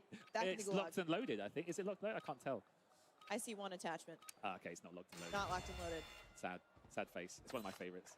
So for anyone who doesn't know, locked and loaded is you start with a fully loaded AR, fully loaded SMG, full armor. Full armor. Which So is it's great for regen. True 1v1. You keep the weapons. Keep it all and you keep go the back into the armor map with it. after if you win the gulag. Yes. Absolutely Well, wild. when you win. When you win. When yeah. Specifically. Okay. Yes, I always win. So I win my ones. It be like that. That is awesome stuff. But I also, you know, with so much that has been shared, I can't help but feel like maybe there's just one more thing. There's always one more Is there thing. one more thing? I knew I was on the money with this stuff. There had to be one more thing. There's always one more thing. What do we have? I am excited to ask Ted, you know, before we let you go, is there anything else we should really know about 2024? Yeah, I mean, first of all, this is amazing. Yeah. You know, to have this opportunity and for me to speak on behalf of Raven and the whole Warzone team. And I've said it already, you know, our goal is to make 2024 the best year of Warzone. So when we sat down and thought about it, it's like, how do we deliver that to our players? So I'm We're really delivering it to them in an encrypted message. Yes. So It's next true. year we'll be adding Fortune's Keep to the Resurgence map rotation. It's back. It's back. Fortune's Keep will return in early 2024, but that's not it, Ted. I see something else hiding here. So the best part of this, by the way, is no one here knows. Okay. So after Revir. the one more thing, Vamos a meter Revir y Fortune Skip en 2024. Island back in Call of Duty in the Resurgence rotation coming Fortune Skip y Revir. Fortune's Yeah. Keep So- later in the year So in early 2024. next year we'll have Fortune's Keep. Just following, we'll have Rebirth Island, and I'd love to just give such a big shout out to our partners and friends at Homing Studios and Beanox, because without them, those maps would not be possible. So big kudos to those guys. I am hype. I think the community is hype. We know they have been Fortune Skip itching y to have Rebirth their Island. hands on Rebirth Island. And speaking of Rebirth Island, I think we're going to hear some exciting stuff coming up next. Yeah, I'm over the moon. That seems exciting. It's a mic drop. Yeah, I no, it just really can't drop is. the headset. I know That'd you be can't weird. drop the mic Does because this flip? Can I flip? no, we still have one more thing to do. There's a few more things to do, but oh wow. Well, firstly, you know, I want to thank you for that. But Ya viene Warzone Mobile, gente, casi. anything else, let's actually do one last check-in on the TCL Power Hour. See how many challenges were completed. Okay, so We're still at 3. We're still at 3. Wait. 4? 4? Ah, okay. The buyback on the the drivable buyback on train. the train. There is, of course, the buy station on the train, almost like that movable POI. I'm shocked So we it's didn't get a breacher drone elimination. That just seemed like a gimme. Yeah, it really did. And the big game bounty, you'd have thought like someone would hear Yeah. about But you know what? It's all new gameplay. This is the first time They're all everybody's seeing discovering this it for in the room. first time. They're learning it for this first time, and so are the folks at home, and so more to come. Yeah, that's right. Well, of course, we want to thank y'all for playing along. And as a reminder, for each challenge completed during the TCL Power Hour, a winner will be randomly selected. So what, I counted 4? I think it was 4 There was spots. 4, yeah. So there you go. Look at that there. And that's going to be picked from all eligible entries for a total of up to 9 winners. Now, of course, to enter, make sure you tweet using the hashtags CODNext as well as hashtag TCLXCOD sweepstakes. Once again, TCLX COD sweepstakes. It's very, very important to include that hashtag. Good luck to everyone, and I hope you get yourself an awesome TCL TV. But that, of course, was an amazing first look at Urzikstan and what players can expect from Warzone in the future. Ted, before you go, I just want to thank you so much. You know, what I told Kevin and Miles earlier, just that Viene Warzone White. Viene Warzone White. that passion for what you guys do, it bleeds through in everything and the way you talk about it. So thank you for sharing that love with us, if I man. can say thank you to everyone at Raven Software, every studio that's been contributing this year. We're one big family, and just this is the greatest privilege of my career to be here today with you. So grateful for you as well. Thank you, Ted. It's awesome. Yeah, well, Can't wait to dive in. We are definitely grateful to have you and all the devs here to talk about this amazing game. It's been such a fun time. But for now, though, let's actually head down to Maven, who's going to put a couple streamers on the spot in the hot and ready seat, presented by Little Caesars. Maven, who you got? Thank you so much, Alex. I have Sally as a dog. You know, you're going to be the Urzikstan Reaper. I got a feeling. What are you loving so far on the map? The movement is great. The sniping looked amazing. I didn't love that I lost my gulag, but everything else was great. What happened to the gulag, Sally? Take me through it. I got absolutely turned down by Smixy. Yeah, that's pretty much it. It happens to the best of us. But listen, I know you haven't, you've been someone that's grinded a lot of Warzone. You've taken a step back kind of this year, not putting as much time. Is it feeling just a little bit of hands-on? Like, is the grind coming back? Are you going to be carrying myself and Merc on the map? Yeah, I'm definitely down to carry you and Joe in my backpack. It's large. It's basically a duffel bag anytime, yeah. So what did you get hands-on with? Did you, outside the gulag, lost a little bit of time with the sniper? A little time with the AR? Like, what were you feeling the best of there? What's Sally as a dog's like go-to repertoire? So I picked up a sniper, dropped it, regretted it because when I died, I saw Reed Boy just popping heads all over the map. So that's what I'm going to get back on and try. But yeah, really looking to get going, grind this game out. It was a lot of fun. Yeah, I haven't like sniped much as I used to. Like in the past, putting in so much time. Now let's take a look. Oh, listen, he's got great legs too. But the chair, look at this thing. It's a Little Caesars hot seat. You were a little bit worried if you were going to actually be able to sit in it, if you were to fit it. If it had been tested, you asked me. But how's it feel? It feels comfortable, ergonomic, and stylish all in one, yeah. Nope, pizza. You're looking absolutely fantastic. Hey, Sally, it's been amazing. Excited to see what you're going to do this year. You're one of my favorite content creators. I love you. Thank you. I love you too. Oh, that was beautiful. Let's get it over to Shift. I believe he's now with Tommy.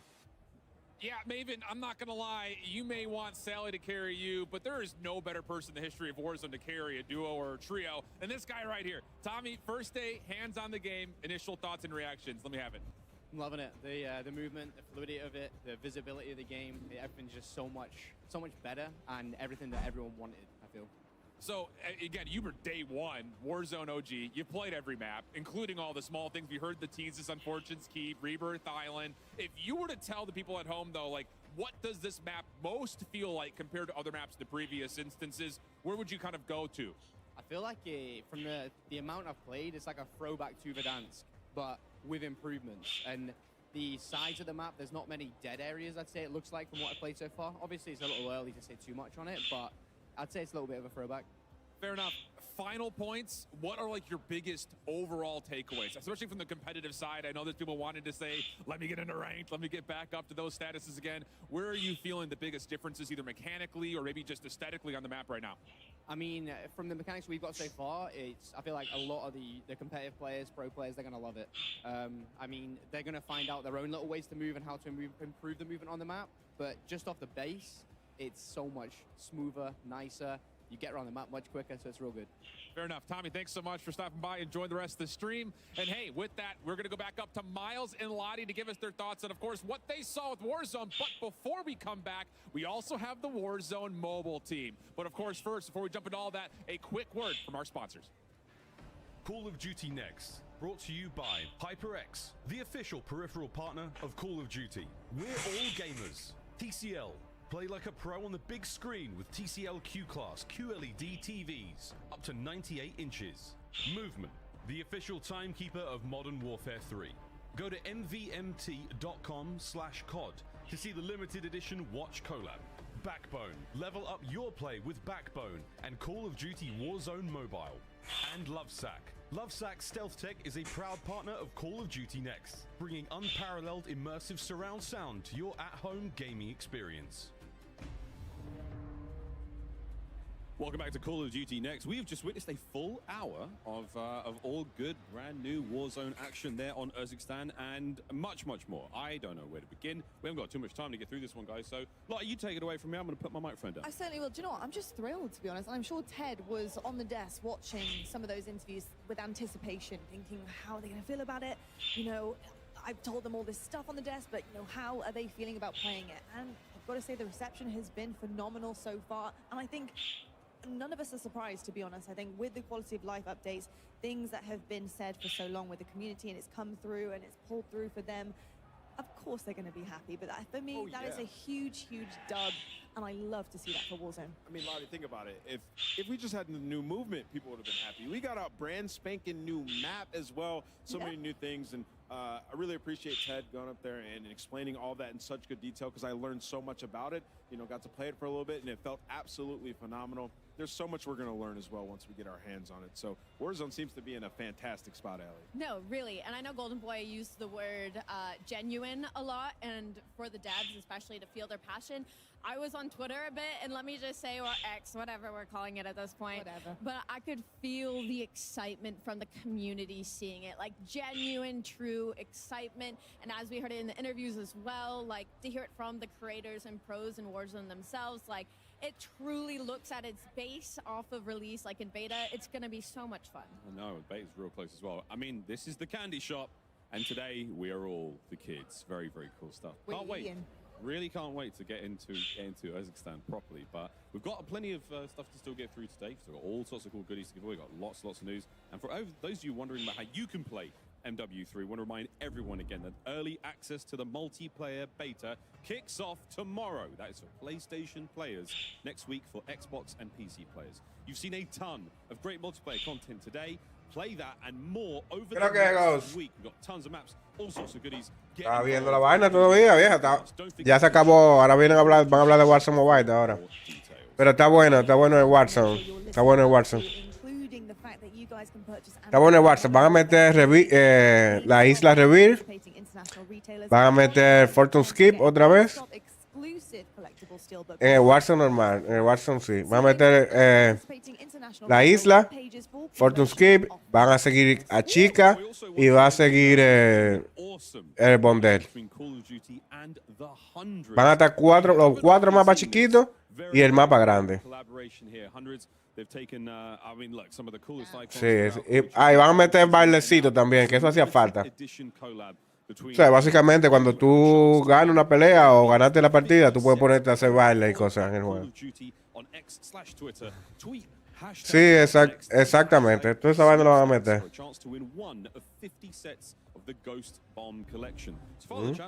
Tweet the hashtags for a chance to win a set of this awesome lineup. I've been downstairs, I've touched them all, and they're all a delight. They are looking absolutely incredible. I can see some of you guys running those. They are fresh, to say the least. Sí, yo la metí a dos. El Zombie, a Warzone y a Warzone Mobile. El Zombie se ve aperísimo, viejo. El Zombie se ve aperísimo. Porque hay jugadores, van a haber 24 jugadores, 24 equipos en el mapa, ¿verdad? Aparte lleno de zombies. Que tú puedes fajarte con la gente y con los zombies. O unirte con la gente. Hacer un equipo hasta de 8 gente. Va a estar dura. O sea, todo yo lo veo bien, menos el multiplayer. El multiplayer a mí me pareció una mierda. This time to beef mummy with a very special guest from the Warzone mobile team. Sí, es un multiplayer. Exactamente, no le puedes pedir mucho. Warzone mobile world, as well as a very special announcement before we get to kick off that mobile gameplay. Stay with us. We'll be back. Lo malo es que son 100 pesos, bien. Brought to you by Little Caesars, a proud partner of Call of Duty Next and Bueno, pues mándame esos 100 pesos por PayPal ahí, te paso mi PayPal. your Modern Warfare 3 PC experience with performance multiplying DL. Te paso mi PayPal, me mandas esos 100 para comprarlo. Ahí está, te lo mandé. At today's event. Check out Herman Miller Gaming's entire portfolio of products at hermanmiller.com/gaming. And El Gato, a proud partner of Call of Duty Next. Hello, you beautiful gamers. Aquí viene, ya va. Vamos con Warzone Mobile ahora. There's a lot of screaming and passion here Trabajo in aquí the hacer que studio. tengo una aplicación ahí que estoy haciendo, que tengo $300 ahí, no hemos podido pasármelo para mi cuenta de banco, estos maricones no me lo han 4 podido years pasar. ago, Call of Duty Mobile hit the scene and gave us the first taste of what the Call of Duty experience could look and feel like on a mobile device. To celebrate this anniversary, here is a look back at some highlights from the past 4 years.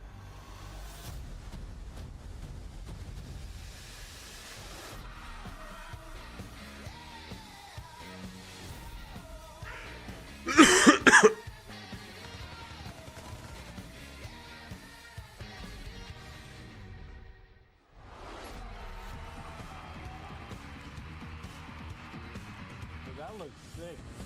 Yo, that thing's crazy. I can't believe this skin. On a mobile game?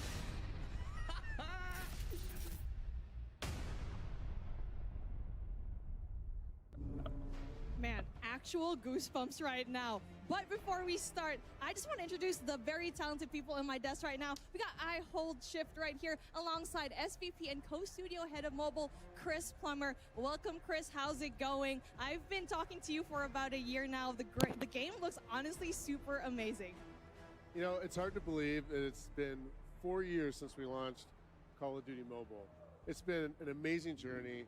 You know, one that attracted 650 million installs. I mean, more than that. It's actually, if you put it in perspective, it's like taking the entire population of the United States and Western Europe and combining it. It's unbelievable.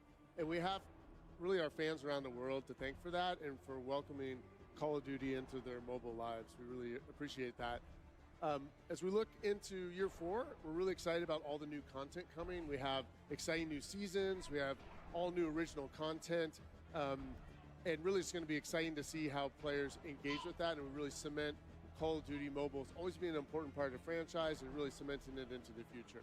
And well, speaking of like time in general, right? You were talking about the future, but let's talk about the past for a tiny bit. Just about a year ago, you unveiled a new, but in many ways a really ambitious project in the form of Call of Duty Warzone Mobile. Walk me into it. What's been going on in there? So Call of Duty Warzone Mobile, it's now in limited release in some select markets. And it's really been exciting to see our early adopters get their hands on some of the things we talked about last year, but now proving it out. We're talking about shared progression, cross-progression, shared battle pass with the console and PC titles. You can get all of that on Call of Duty Mobile now, or Call of Duty Warzone Mobile. And we've been doing it now since the release of Modern Warfare 2. So it's been really exciting to see that cross-progression playing out in the wild. And we've also been watching the players jump into those 120 player matches against real human opponents. We know humans are more fun to fight against than bots, and it's really been amazing to watch that at scale. And doing it on the legendary Verdansk map. I mean, we all love that map. It's been fun to see that play out. I mean, it doesn't get any better than that. We've also gotten a treasure trove of feedback. I mean, we get feedback from our community, from our team members, from influencers. It's been great to see that community feedback come through too. And, you know, we've always been committed to telling our community, you know, what's happening, giving them the latest developments. And I know it's been a while, but we had some things we wanted to say today. So we're glad to be back. Yeah, Chris, you touch on a lot of different things, and it's always fun to hear the dev team talk specifically about we hear you, we see you, but I need to know more. We'll take a little peek behind the curtain. What are some of the big updates that we should be looking forward to? Well, first off, the graphics are looking better than ever. Since last year, the game is now rendering at significantly higher fidelity. This is to make sure that you don't miss a single frame of the action. You know, there's more pop, there's more sizzle, there's a lot more fluidity, a lot more detail. And the team was able to pull that off on a significantly lower install footprint. It's actually Estoy aquí, estoy viendo lo de Warzone Mobile. data on your device. Yo estoy escuchando a ver si dicen algo importante para, tú sabes, los videitos y la cosa. So that's been great. Sí, yo estoy mirando. The team's also been hard at work on a lot of polish and improvements to everything from the way the game Ok, dale. responsiveness, Dale. the menu, so that it flows really well. Está heavy. An example of that is we now have the gear up menu. So from one tap, you can access all of your gear, you know, all your stuff that you earn. It's now right there. You can tweak your loadouts. You can customize all of your weapons in Gunsmith. Gunsmith is also obviously super important. We didn't have that last year. We've got it now. So it really makes it a fully well-rounded experience and makes sure that everything feels just right. And yeah, it's just awesome. You can check it out now. Now, throughout all of what we just saw, last year you guys came out and revealed Verdansk, but I gotta talk more game modes. I saw Elisilo on there with some domination. What do you guys got cooked up besides Warzone? Well, you know, it wouldn't be Call of Duty without multiplayer. And so now to complement the Warzone Battle Royale, which is kind of the backbone of the experience, we now have in Warzone Mobile the full multiplayer experience that our plans know and expect. So we're talking about jumping into these really familiar maps for these frenetic battles. You can get in with your friends in and out real quick, or you can play all night long. And we're talking your favorite maps, most recent and familiar maps like, you know, Shoot House and Shipment, and it's all in there right now. And so you, in addition to Battle Royale, you can play MP. We even have the Shoot to Ship playlist, which is perfect for grinding out those camos, regardless of what platform you're on. You might be on the go, on the train, you know, go in, grind a camo out. It's really great. I mean, definitely when you're talking about that cross progression, that is definitely one thing that we already saw last year in November. We were talking about it before we actually went here on the desk, is a significant part of the game. And now we're seeing all of these features being embellished, being tweaked, really good and polished. But the question on everyone's minds, I got to put you on the hot seat here, Chris. I have to ask, when is Warzone Mobile dropping and available for everyone to play? Well, we understand that everyone wants to know when Warzone Mobile will be available worldwide, and you know we hear you. We know that's important. You know, the beauty of our limited release is it's given us a unique opportunity to see the true strengths and opportunities for improvement in the game. And over recent months, we've really discovered some just huge opportunities to make the game even better, and we took full advantage. I think what you will see today is that was time well spent. The game is now massively involved. It is advanced in every way since we showed it last time. And we just really have a few more things we want to polish up before we release around the world in spring of 2024. So the big thing about this is I know we pre-registered last year when you went through this whole thing, and there are a lot of cool exclusive rewards that came out with that. But the window's still open. People can still register today. Oh, absolutely. You can still pre-register and pre-order on Google Play and Apple App Stores. If you do that, it helps unlock for the community some exclusive pre-reg rewards, which is awesome. So if you have not pre-ordered yet, get out your phone. You should do it right now. You see the code on the screen. It's free. You got to get in on it because it's been like such a huge reaction. When we first announced our pre-order this event last year, we were the fastest Activision, Blizzard, or King game to get to 15 million pre-registrations. Super excited. But then tens of millions more players piled in. And believe it or not, the audience has now gotten to this like mind-shattering 45 million pre-registrations. So you got to join the 45 million if you're not in it yet and pre-register for free. And I just want to say, like, on behalf of Beanox, Digital Legends, Activision Shanghai Studio, and Solid State Studios, the entire development team working on this game finds it so motivating to see those pre-order numbers. We want you guys to pile in. It's so motivating for us, and we're just so appreciative, and we thank you all for the feedback and the patience as we approach that worldwide release announcement.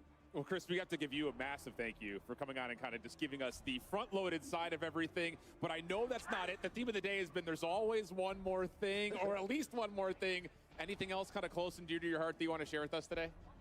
As a matter of fact, there's something that we want to disclose today. Yeah, I mean, what's awesome about Call of Duty Warzone Mobile is we really want to have this full experience, and now we have something that's a huge new addition to the offering that's combines sort of the best elements of Warzone Battle Royale with your favorite NP matches and kind of puts those together in one like amazing, combined experience.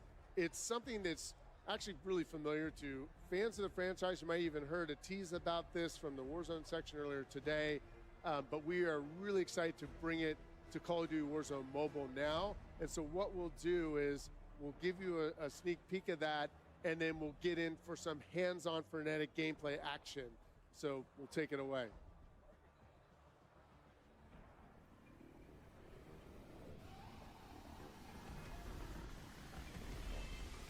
If you try to have a war, it's a war zone. Never take a loss, it's a lesson I got more to go. I had it, I'm on, I got you scared straight. If I'm never not out, I'm in the moving here with a clear face. If you try to have a war, it's a war zone. Gatekeepers on trying to keep the door closed. Bleed on my own trust.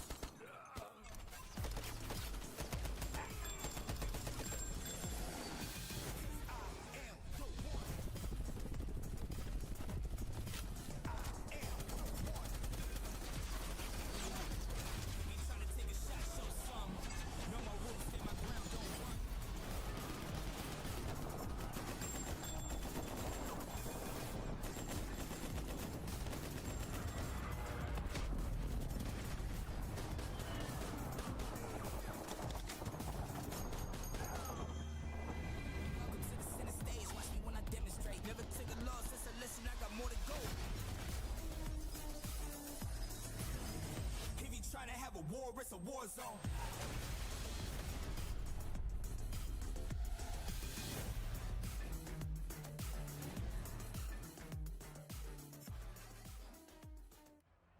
We can't wait to drop in on Rebirth Island. But joining us now are some of the incredible minds behind Call of Duty Warzone Mobile. Welcome Beatriz Gonzalez from Digital Legends and Tom Hess from Solid State Studios. Thank you both for being Malas here. noticias. Muy malas noticias. For you guys, but I just want to start with you. Muy malas noticias. Yeah, we're super excited. We've been working on this game for a long time, so excited to see people playing it, and yeah, really excited to be here. So.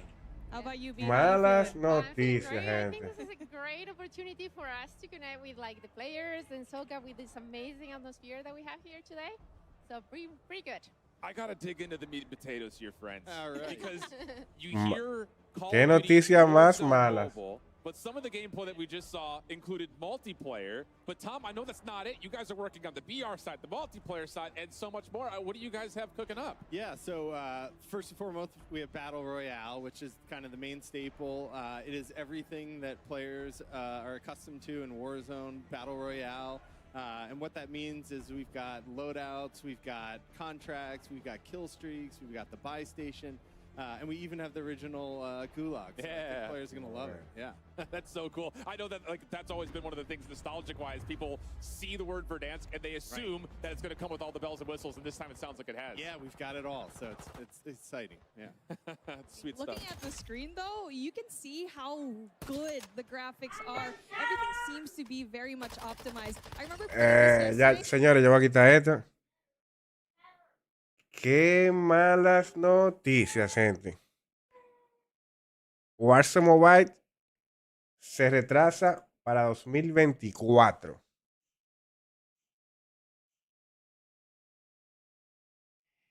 ¿Qué es lo que es, YouTube? Les traigo malas noticias. Warzone Mobile acaban de anunciar. Bueno, estoy grabando, gente. Aquí prepárense. Acaban de anunciar que Warzone Mobile se retrasa para la primavera de 2024. Eso quiere decir de mayo a junio 2024 no tendremos Warzone Mobile globalmente. Qué malas noticias. Lo único bueno que han dicho sobre Warzone Mobile es que van a agregar la isla Renacimiento, esa mítica isla de Alcatraz, Tremendo. Qué difícil, gente. Ya se quitó, se fue todo el ánimo que teníamos hoy en esta transmisión. Nada, gente. Yo hasta lo voy a dejar ahí. Y voy a grabar algo para poner en YouTube. Gente, gracias a todos que estuvo por aquí. Hasta la próxima.